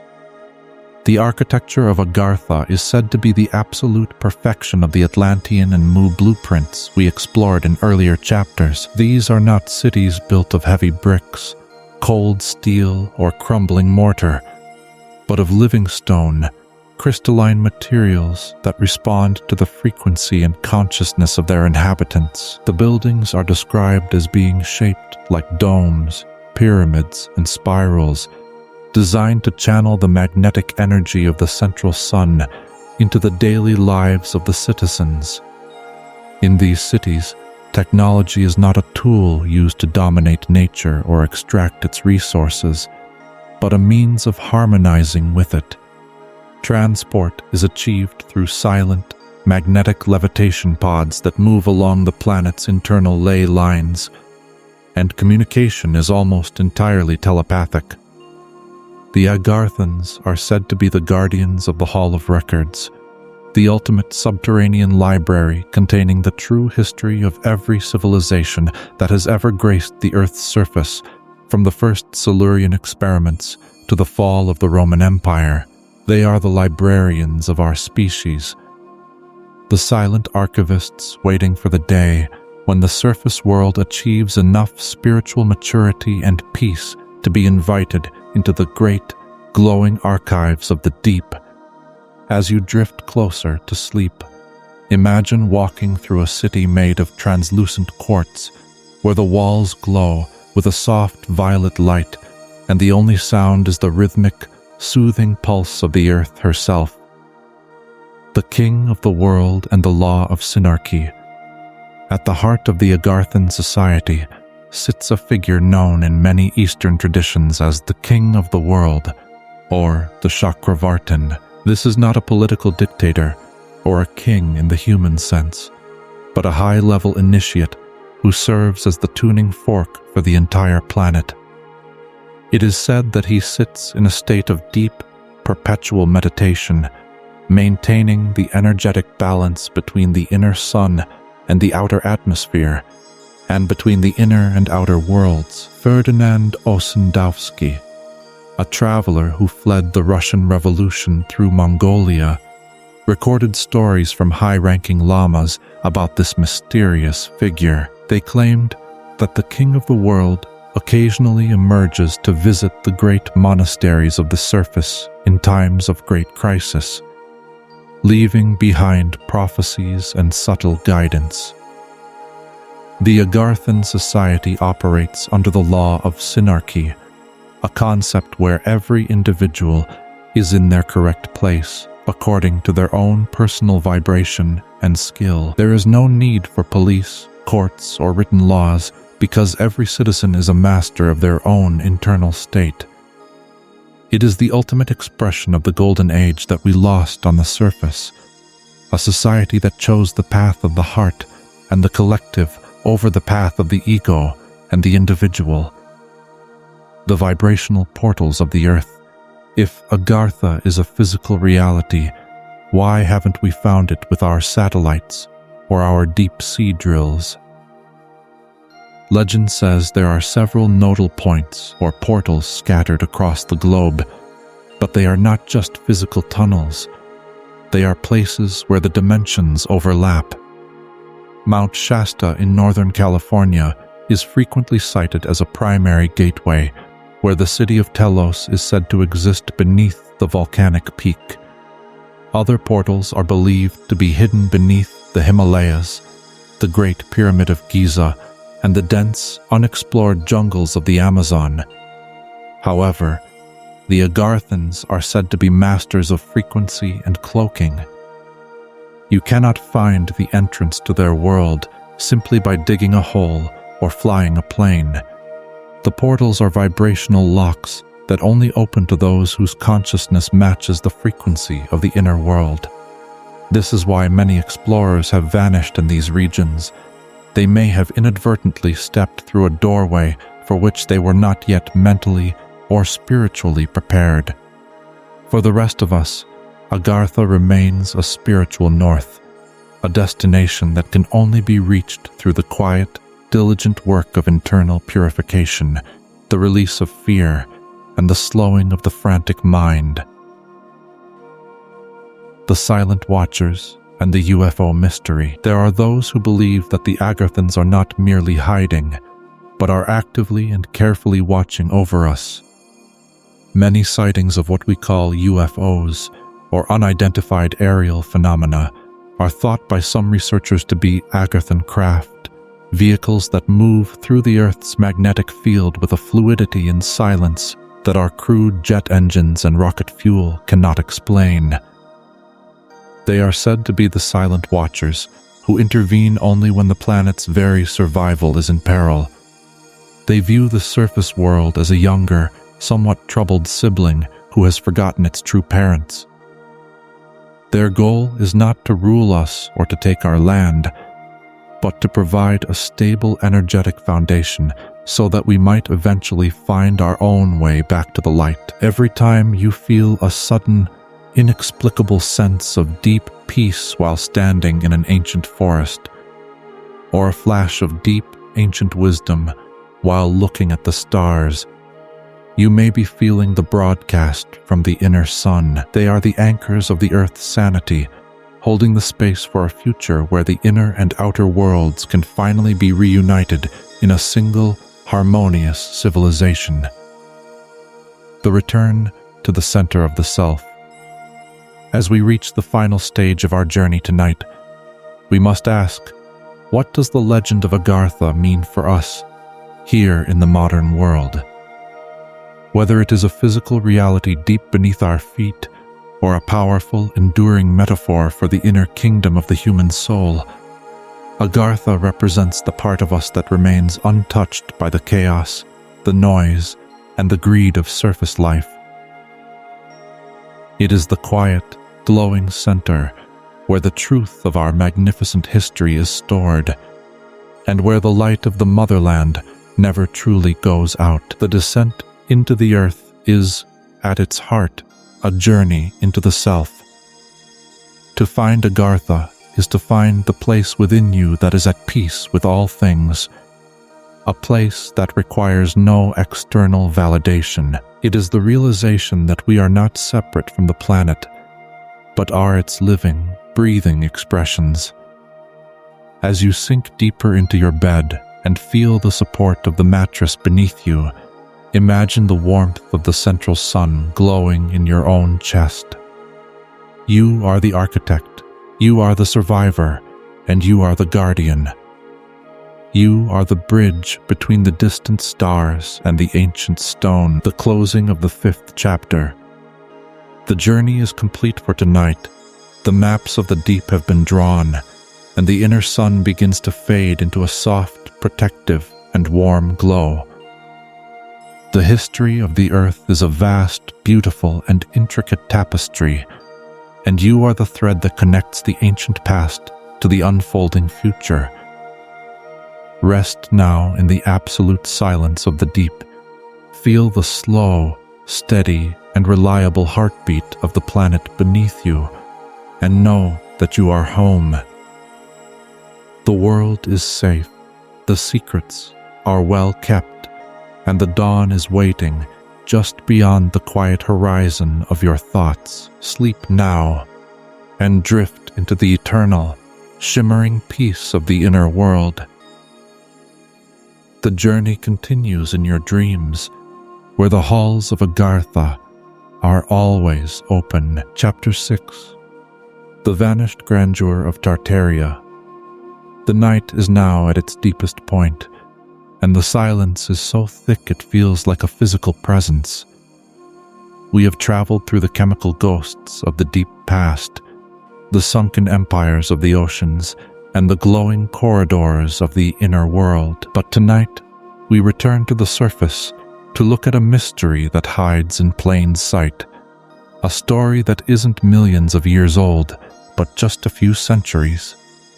Imagine opening an official map from the 1700s and seeing a territory larger than any other, a vast empire spanning from the edges of Europe to the Pacific shores of Asia.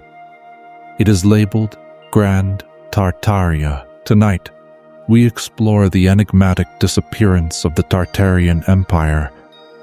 We will look at the grand, impossible architecture of our modern cities, the theory of the Great Mud Flood that may have buried our true history, and the strange, echoing emptiness of early photography. We will ask if the world we live in today is merely the scavenged remains of a much more advanced, global civilization that was systematically erased from our textbooks.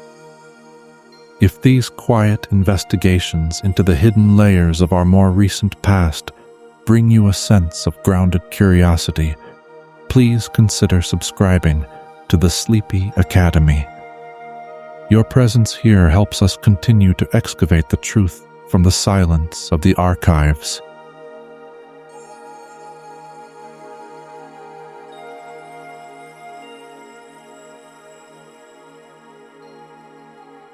The empire that maps forgot. For centuries, if you were a student of geography in Europe, you would have seen a name that dominated the maps of the East. Tartaria. From the 16th to the 19th century, maps created by the most prestigious cartographers of the era, names like Mercator and Ortelius, consistently showed a massive region known as Grand Tartary. It was not a small kingdom or a nomadic territory. It was depicted as a sophisticated empire with its own flags, its own government, and its own magnificent cities. Yet, if you look at a modern history book, the name Tartaria is almost entirely absent or dismissed as a vague term for barbaric tribes. How does an empire that once occupied half the world's largest landmass simply vanish from the collective memory of humanity? Proponents of the Tartarian theory suggest that this was no accident, but a deliberate great reset of history. They argue that Tartaria was a highly advanced global civilization that possessed technologies we are only now beginning to rediscover. Technologies that were suppressed by those who rose to power in the vacuum left behind by its collapse. As you visualize these ancient maps, see the borders shifting and the names fading, leaving a void where a titan once stood. The impossible architecture of the Old World, one of the most compelling pieces of evidence for a lost, advanced civilization, is the architecture that surrounds us in our oldest cities. Whether you are in Washington, D.C., St. Petersburg, London, or Buenos Aires, you will find buildings that seem out of place for the era in which they were allegedly built. We are talking about massive stone structures with soaring domes, intricate columns, and mathematical precision that would challenge even modern construction crews. Take, for instance, the great world's fairs of the late 19th century, such as the 1893 Chicago World's Fair. Official history tells us that these white cities, spanning hundreds of acres of magnificent neoclassical architecture, were built in just a year or two, using temporary materials like plaster and wood. But photographs from the era show buildings of such immense scale and detail that the temporary explanation feels increasingly hollow. Tartarian theorists propose a much more startling idea. The buildings weren't built for the fair. They were the pre-existing ruins of the Tartarian civilization, renovated by the New World governments, and then systematically demolished after the fairs to hide the evidence of a superior past. These fairs weren't celebrations of progress. They were the final liquidation sales of a fallen empire. The mystery of the mud flood. As you walk through the older sections of any major city, you may notice a strange architectural anomaly. Buildings where the first floor seems to be buried halfway into the ground. You will see windows that sit at the level of the sidewalk, peeking out from the dirt, or grand entrances that have been converted into basements, while new doors were cut into the floors above. Mainstream history calls this architectural style, or the result of rising street levels. But Tartaria researchers suggest a more catastrophic cause: the Great Mud Flood. This theory proposes that in the mid-19th century, a global disaster, possibly triggered by atmospheric shifts or a localized cosmic event, caused a massive inundation of liquefied earth to sweep across the continents.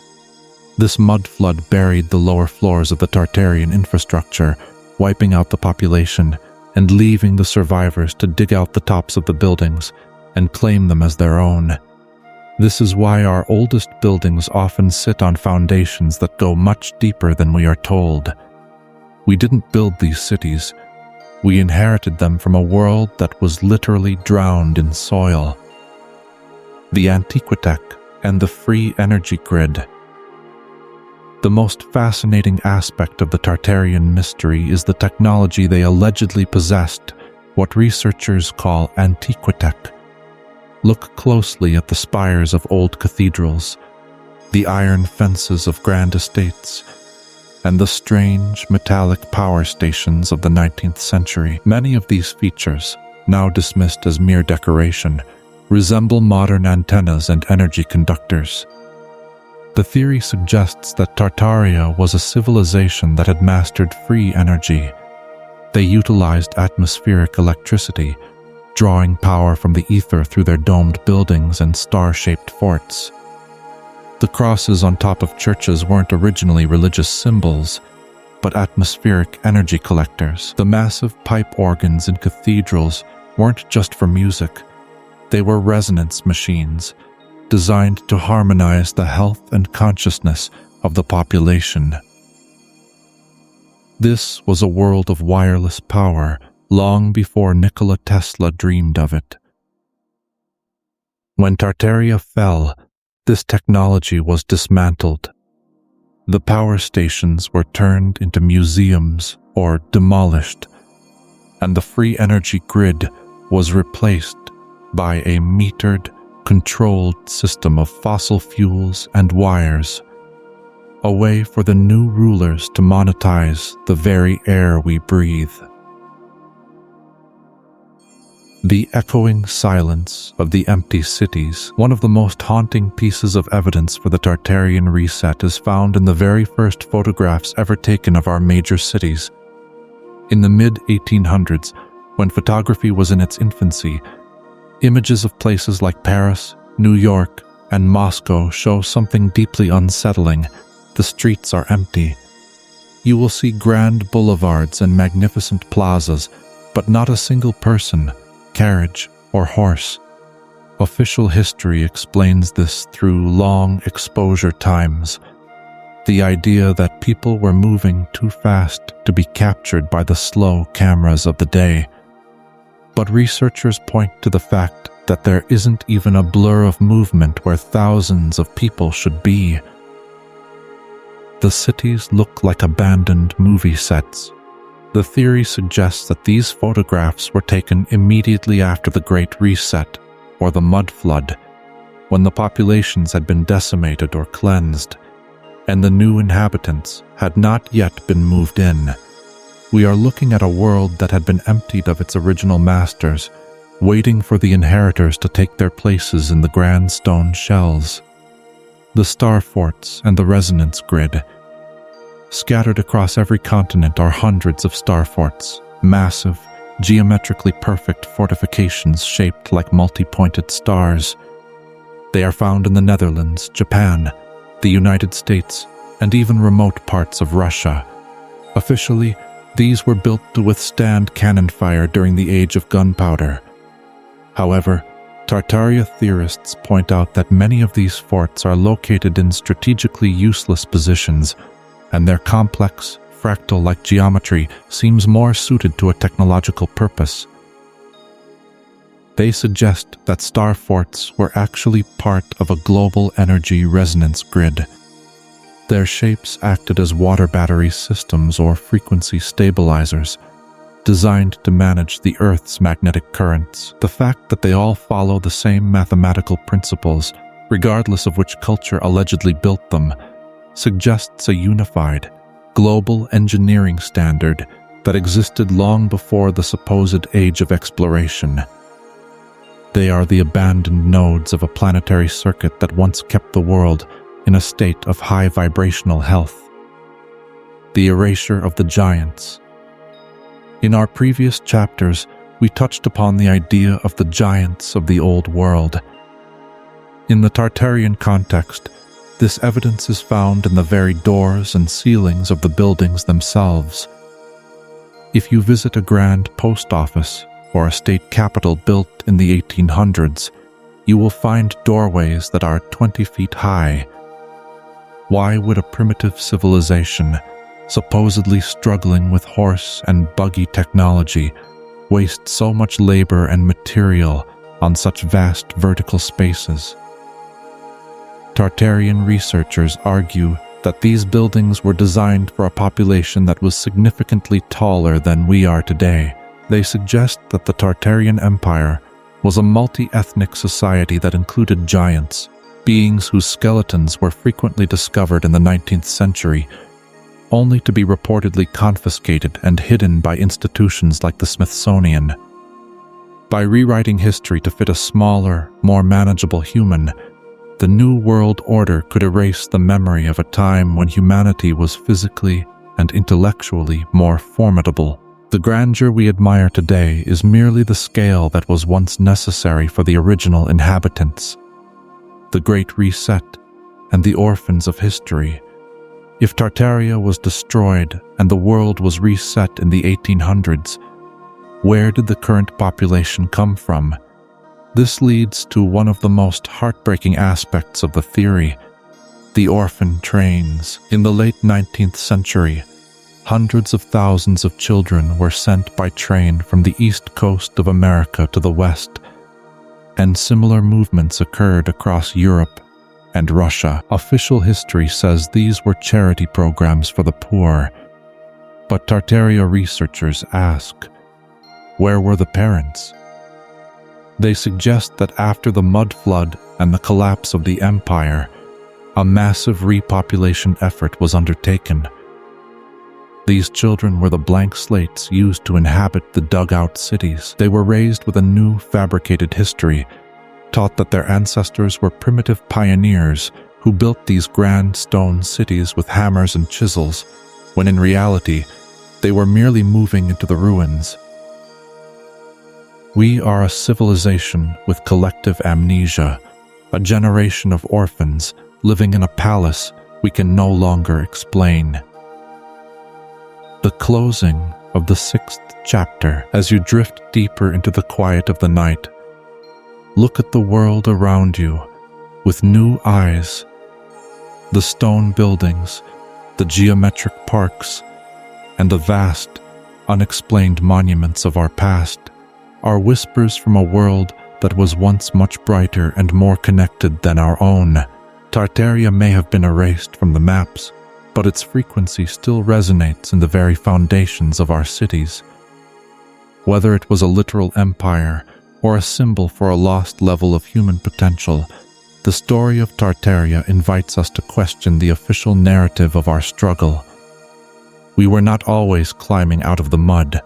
Sometimes, we were the ones who mastered the air. As you sink into the restorative waters of sleep, feel the peace of a history that is finally being remembered. You are part of a lineage that spans the eons, and the truth is waiting to be uncovered, layer by layer. The final reflection. The journey through the ages is coming to a close for tonight. From the Silurian ghosts to the Tartarian spires, we have walked the long, winding path of Earth's hidden history. The planet is a restless maker, always breathing, always renewing, and always holding the secrets of those who came before. Rest now. Feel the slow, steady heartbeat of the world beneath you. You are safe. You are part of the story. And in the silence of the night, the truth is closer than you think. Sleep now and dream of the dawn. Chapter 7. The World Grid and the Resonance of the Spheres. The night has grown even deeper, and the air is filled with a heavy, ancient stillness that seems to press gently against the windows of your mind. We have traced the maps of lost empires and felt the resonance of forgotten technologies, but tonight we must face the most enduring mystery of all: the physical bones of the earth itself, standing like silent sentinels against the desert sky. The pyramids of Giza have watched the rise and fall of civilizations for thousands of years, but they do not stand alone. Across every continent, from the dense, green jungles of Mexico to the vast hidden plains of China, and even beneath the prehistoric ice of Antarctica, these geometric giants rise from the earth in a silent, coordinated chorus. Tonight, we explore the possibility that these pyramids were never intended to be tombs for kings, or monuments to ego. We will look at the global world grid, the mystery of the ley lines, and the theory that these structures were actually massive power plants or communication nodes in a planetary energy network. We will ask if the ancients were not just building monuments, but were actually hardwiring the Earth itself for a purpose we are only beginning to understand. As you settle into your rest, imagine the planet as a living, breathing organism, and these ancient sites as the acupuncture points of its soul. If you find a sense of restorative peace in these long-form journeys through the mysteries of our planet, please consider subscribing to the Sleepy Academy. Your presence here helps us continue to weave these quiet tapestries of knowledge, providing a sanctuary for your mind to rest and wonder. The precision of the stone resonators. When we look at the Great Pyramid of Giza, we are looking at a level of precision that simply shouldn't exist according to our traditional understanding of the ancient world. It is composed of over 2 million stone blocks, some weighing as much as 80 tons, fitted together so tightly that a razor blade cannot pass between them. It is aligned to true north with an accuracy of within 3/60ths of a degree, a feat that modern surveyors struggle to replicate even with the most advanced laser equipment. But the mystery goes far beyond the construction techniques. The Great Pyramid is a mathematical model of the Earth itself. If you take its height and multiply it by 43,200, you get the polar radius of the planet. If you take the perimeter of its base and multiply it by the same number, you get the equatorial circumference of the Earth. Why would a primitive civilization build a structure that encoded the exact dimensions of the globe? The theory suggests that the pyramid was designed to act as a resonator, a device that vibrated in harmony with the Earth's own frequencies. It wasn't a house for the dead. It was a machine for the living, a massive tuning fork designed to harmonize the planet's energy. The invisible geometry of the world grid. If you look at a map of the world and mark the locations of the most significant ancient sites, Giza, Stonehenge, Easter Island, Teotihuacan, and the Angkor Wat, you will notice a startling pattern. They are not randomly distributed by chance. They lie on a series of intersecting lines that form a perfect geometric grid across the entire planet. This is what researchers call the world grid. These lines, often called ley lines or dragon currents in Eastern traditions, are believed to be the veins of the Earth's electromagnetic energy. The ancients, possessing a sensitivity to these energies that we have long since lost in the noise of modern life, built their most important structures at the nodes where these lines intersect. Like acupuncture needles placed on the meridians of the human body, the pyramids and stone circles were designed to regulate and channel the flow of the Earth's vital force. They were the control points for a planetary energy system that may have stabilized the climate, enhanced agriculture, and accelerated the evolution of human consciousness. Imagine the Earth wrapped in a web of golden light, a grid of energy that connects the highest peaks to the deepest oceans. The harmonic architecture of sound. In the quiet halls of these ancient structures, there is a secret that can only be heard. Many of the chambers within the Great Pyramid and the stone temples of Malta are designed with specific acoustic properties. When a person chants or hums at a certain frequency, the stones respond, creating a standing wave of sound that vibrates through the entire building. Research has shown that these frequencies often match the resonant frequency of the Earth itself, the Schumann resonance. The ancients were masters of sound. They understood that vibration is the fundamental language of matter. By building their temples to resonate at these specific frequencies, They created spaces where the human body and mind could be retuned to the planet. It was a form of vibrational medicine, a way to heal the spirit and expand the mind through the power of pure, harmonic sound. As you drift closer to sleep, imagine the low, humming vibration of the earth rising up through the floor, a constant, soothing note that sings the world into balance, the global network of the stone.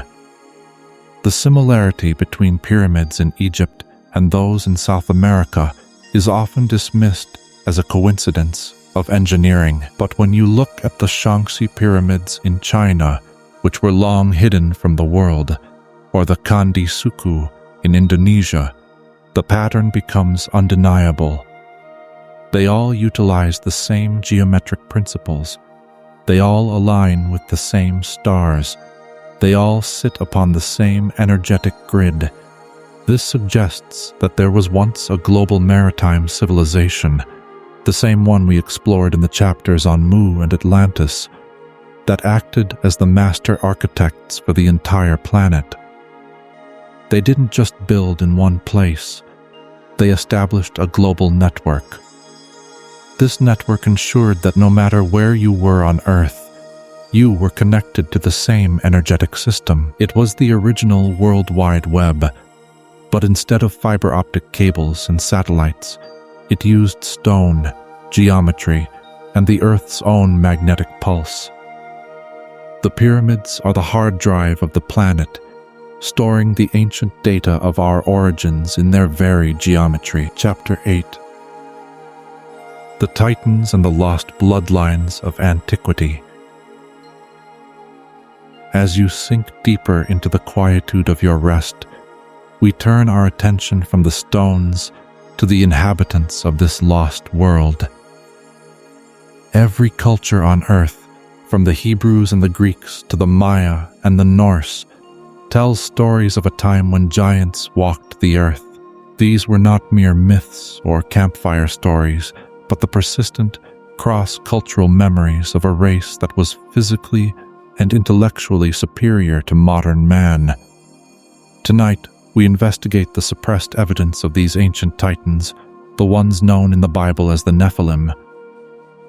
We will look at the giant skeletons discovered across the American Midwest, the high plateaus of the Andes, and the hidden caves of Tibet. We will explore the idea that the royal bloodlines of history were not just a political construct, but a biological attempt to preserve the unique genetics of these ancient masters. We will ask if our history has been edited to hide the fact that we are the smaller, diminished descendants of a much grander lineage.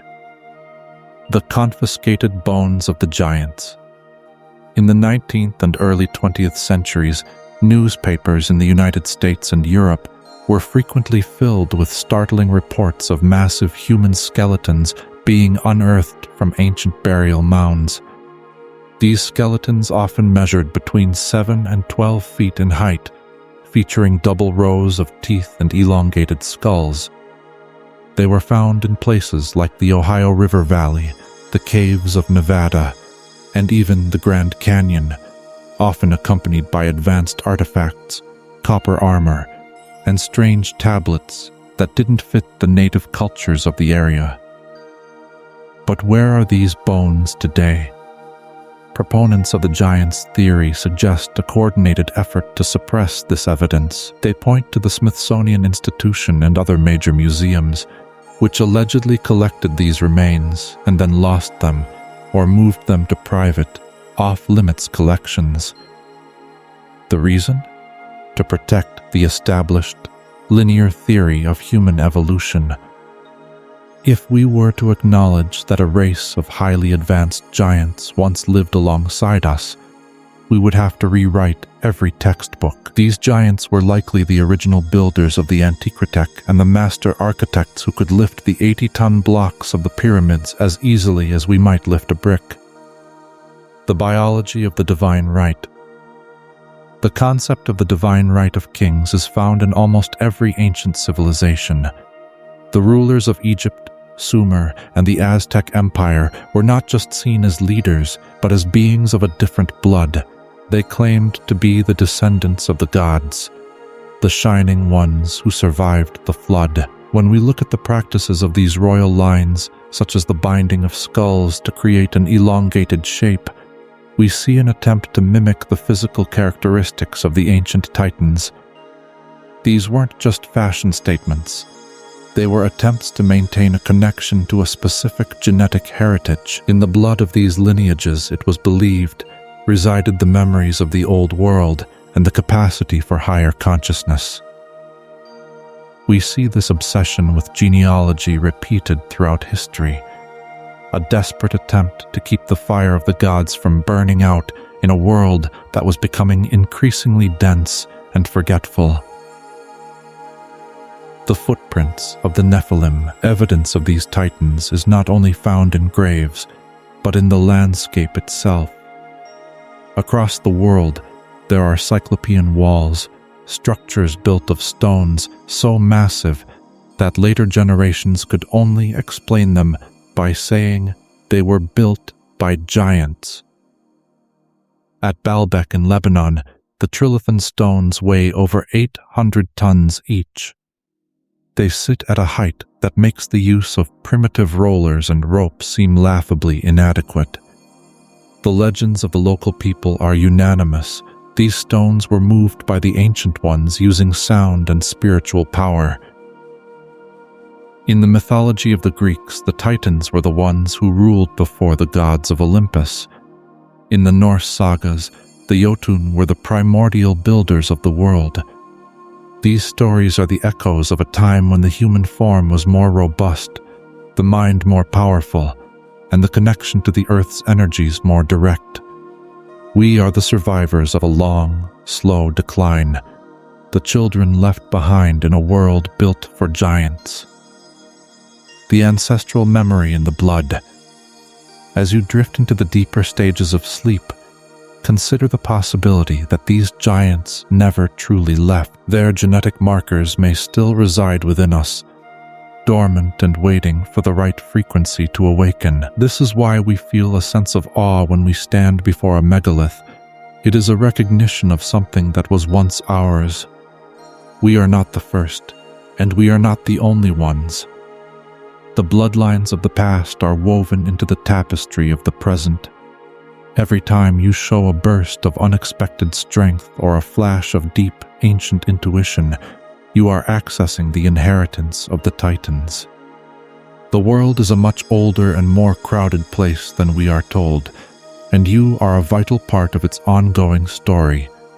Rest in the strength of your ancestors, and let the peace of the eons settle over you. Chapter 9. The Secrets of the Vril and the Universal Ether. The air in your room feels lighter now, as if the very atoms around you have begun to vibrate with a new, subtle energy. As we descend further into the quiet of the night, we turn our attention away from the heavy stones and the ancient bones toward the most mysterious substance in the cosmos. The ether. Long before modern physics taught us that space was a cold, empty vacuum, the ancients understood that the universe was filled with a living, pulsing medium. They called it the Vril, the prana, or the aether, the invisible sea of energy that connects all things. Tonight, we explore the lost science of etheric energy. We will look at the work of visionaries like Nikola Tesla, who believed he could pull free energy directly from the air, and the mysterious Vril society that allegedly sought to tap into this power in the shadows of the early 20th century. We will ask if the magic of the ancient world was simply a high-level mastery of the atmospheric electricity that surrounds us at all times. As you drift, imagine yourself floating in a sea of invisible light, a boundless reservoir of power that requires no wires, no fuel, and no effort to maintain. If these quiet explorations into the invisible forces of our universe bring you a sense of weightless peace, please consider subscribing to the Sleepy Academy. Your presence here allows us to continue documenting the hidden laws of our reality, providing a sanctuary for your rest. The atmospheric power plant. Look closely at the spires of old-world cathedrals, the sharp obelisks of ancient Egypt, and the metallic domes of the Tartarian era. They are shaped like needles or resonant chambers, often topped with gold, copper, or other conductive materials. In the Tartarian and Atlantean models of the world, these were not merely religious icons or decorative flourishes. They were atmospheric energy collectors. They were designed to act as antennas, drawing the high-voltage electricity from the ionosphere and grounding it through the Earth's own grid. This was a world without wires, without the black smoke of coal, and without the need for the central control of resources. The vril was the life force of the universe, and the ancients knew how to harmonize with its frequency to achieve levitation, instant communication across continents, and even the distortion of time itself. This is the forbidden knowledge that was supposedly lost during the Great Reset, the memory of a world where energy was as free and as abundant as the air we breathe. Imagine the sky above pulsing with a soft, violet glow as the Earth's great stone monuments hum in a perfect, silent resonance with the stars. The Tesla legacy and the Wardenclyffe mystery. In the late 19th century, a man named Nikola Tesla attempted to bring this ancient knowledge back to the surface. Tesla did not view the Earth as a solid rock, but as a massive electrical capacitor. His dream was the Wardenclyffe Tower, a giant magnifying transmitter that would have allowed for the wireless transmission of energy to any point on the globe. He believed that the Earth itself could be made to vibrate with electrical resonance, providing free, clean power to every human being regardless of their location. But Tesla's vision was cut short. The financiers of the era, realizing they could not put a meter on a wireless energy field, withdrew their support. The tower was demolished, and Tesla's most revolutionary papers were confiscated upon his death. The Silurian Hypothesis suggests that we have been here before, that the Antiquitech of the past was simply a more refined version of Tesla's dream. The star forts and the cathedrals were the Wardenclyffes of a previous age, nodes in a global circuit that kept the world in a state of high vibrational health and abundance. The Vril Society and the Hidden Science. In the early 20th century, a group of researchers and mystics known as the Vril Society allegedly sought to rediscover this lost science. They believed that the Vril was more than just electricity. It was a conscious energy that could be directed by the human mind. They explored the idea of implosion technology, harnessing the power of the vortex rather than the destructive power of explosion. This hidden science suggests that our current technology is based on dead energy, burning, breaking, and destroying matter to create power. The ancient Vril technology was based on living energy, working with the natural spirals of the universe to create movement and light.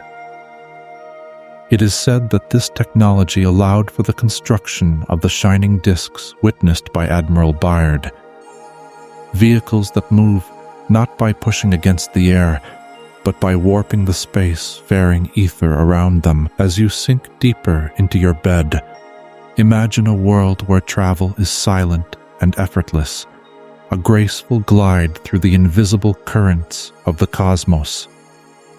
Underscore, underscore, underscore, underscore, underscore, underscore, underscore. Chapter 10. The Great Return and the Awakening of Memory. We have reached the final chapter of our long, winding journey through the shadows of time. We have walked the crystalline halls of Mu, seen the chemical ghosts of the Silurian age, and stood in the silent, buried cities of the Tartarian Reset. But every journey through the past must eventually return to the present moment, to the person who is listening right now. As the Great Reset of the 19th century begins to lose its grip on our collective consciousness, a new and powerful phenomenon is occurring across the globe. People are beginning to remember. We are seeing a resurgence of ancient wisdom, a renewed interest in the planetary grid, and a growing, healthy skepticism toward the official narratives of our history. Tonight, we look at the most important part of the story, the awakening of your own ancestral memory. We will explore the idea that we are currently living in a golden age of remembering, where the digital age is ironically helping us uncover the secrets of the Stone Age. The genetic key and the activation of the self. There is an old esoteric saying that the truth is hidden in your blood. Modern genetics has revealed that a vast majority of our DNA is labeled as junk, segments that do not seem to have a current protein coding function. But researchers in the field of epigenetics are beginning to find that these segments may be the storage houses for ancestral memory. They are the hidden archives of everything our predecessors experienced, learned, and achieved. Proponents of the ancient awakening theory suggest that as our planet moves into a new area of space, an area of higher cosmic radiation, these Junkna strands are beginning to switch on. You are the living inheritor of all the civilizations we have discussed. The deep sense of awe you feel when looking at a pyramid, the strange déjà vu you experience when hearing about Atlantis, and the vivid glowing dreams of advanced cities are not accidents. They are the ancient files being decrypted within your own cells. You are not just a passenger in this story, you are its continuation. The synthesis of science and spirit. We are entering an era where the divide between the material and the spiritual is finally beginning to dissolve. Quantum physics is discovering what the masters of Mu and Atlantis knew eons ago, that the observer influences the observed, and that consciousness is the fundamental fabric of reality. The Great Return is the moment when we stop looking at the Earth as a resource to be exploited and start seeing it as a living, breathing teacher. The pyramids are being reconsidered as energy devices. The star forts are being analyzed for their geometric resonance. The bearded gods are being recognized as our own ancestors. This is the synthesis, the blending of our modern technological capacity with the ancient spiritual wisdom of the deep past. We are learning to tune ourselves once more to the Schumann resonance, to the heartbeat of the mother. As you drift into the final, deepest stage of sleep, know that you are a vital part of this planetary recalibration. You are the bridge that connects the lost worlds to the world yet to come, the final drift into the eternal. The journey is complete. The chapters of the Earth's secret history have been read. The world outside is dark, and the stars are watching over you with a familiar, ancient gaze. The secrets of the past are no longer a burden of mystery, but a blanket of comfort, a reminder that we are part of something vast, beautiful, and absolutely indestructible. The water in the concentric rings is still. The inner sun of Agartha is warm and steady. The stone giants of the Pacific are at rest, their watch complete. Feel the peace of 1,000 centuries settling over your heart. You are safe. You are home. You are remembered by the very earth that holds you. Sleep now and dream of the light that never fades. Let your mind wander through the halls of your own ancient memory, for the story never truly ends. It only waits for the next dawn.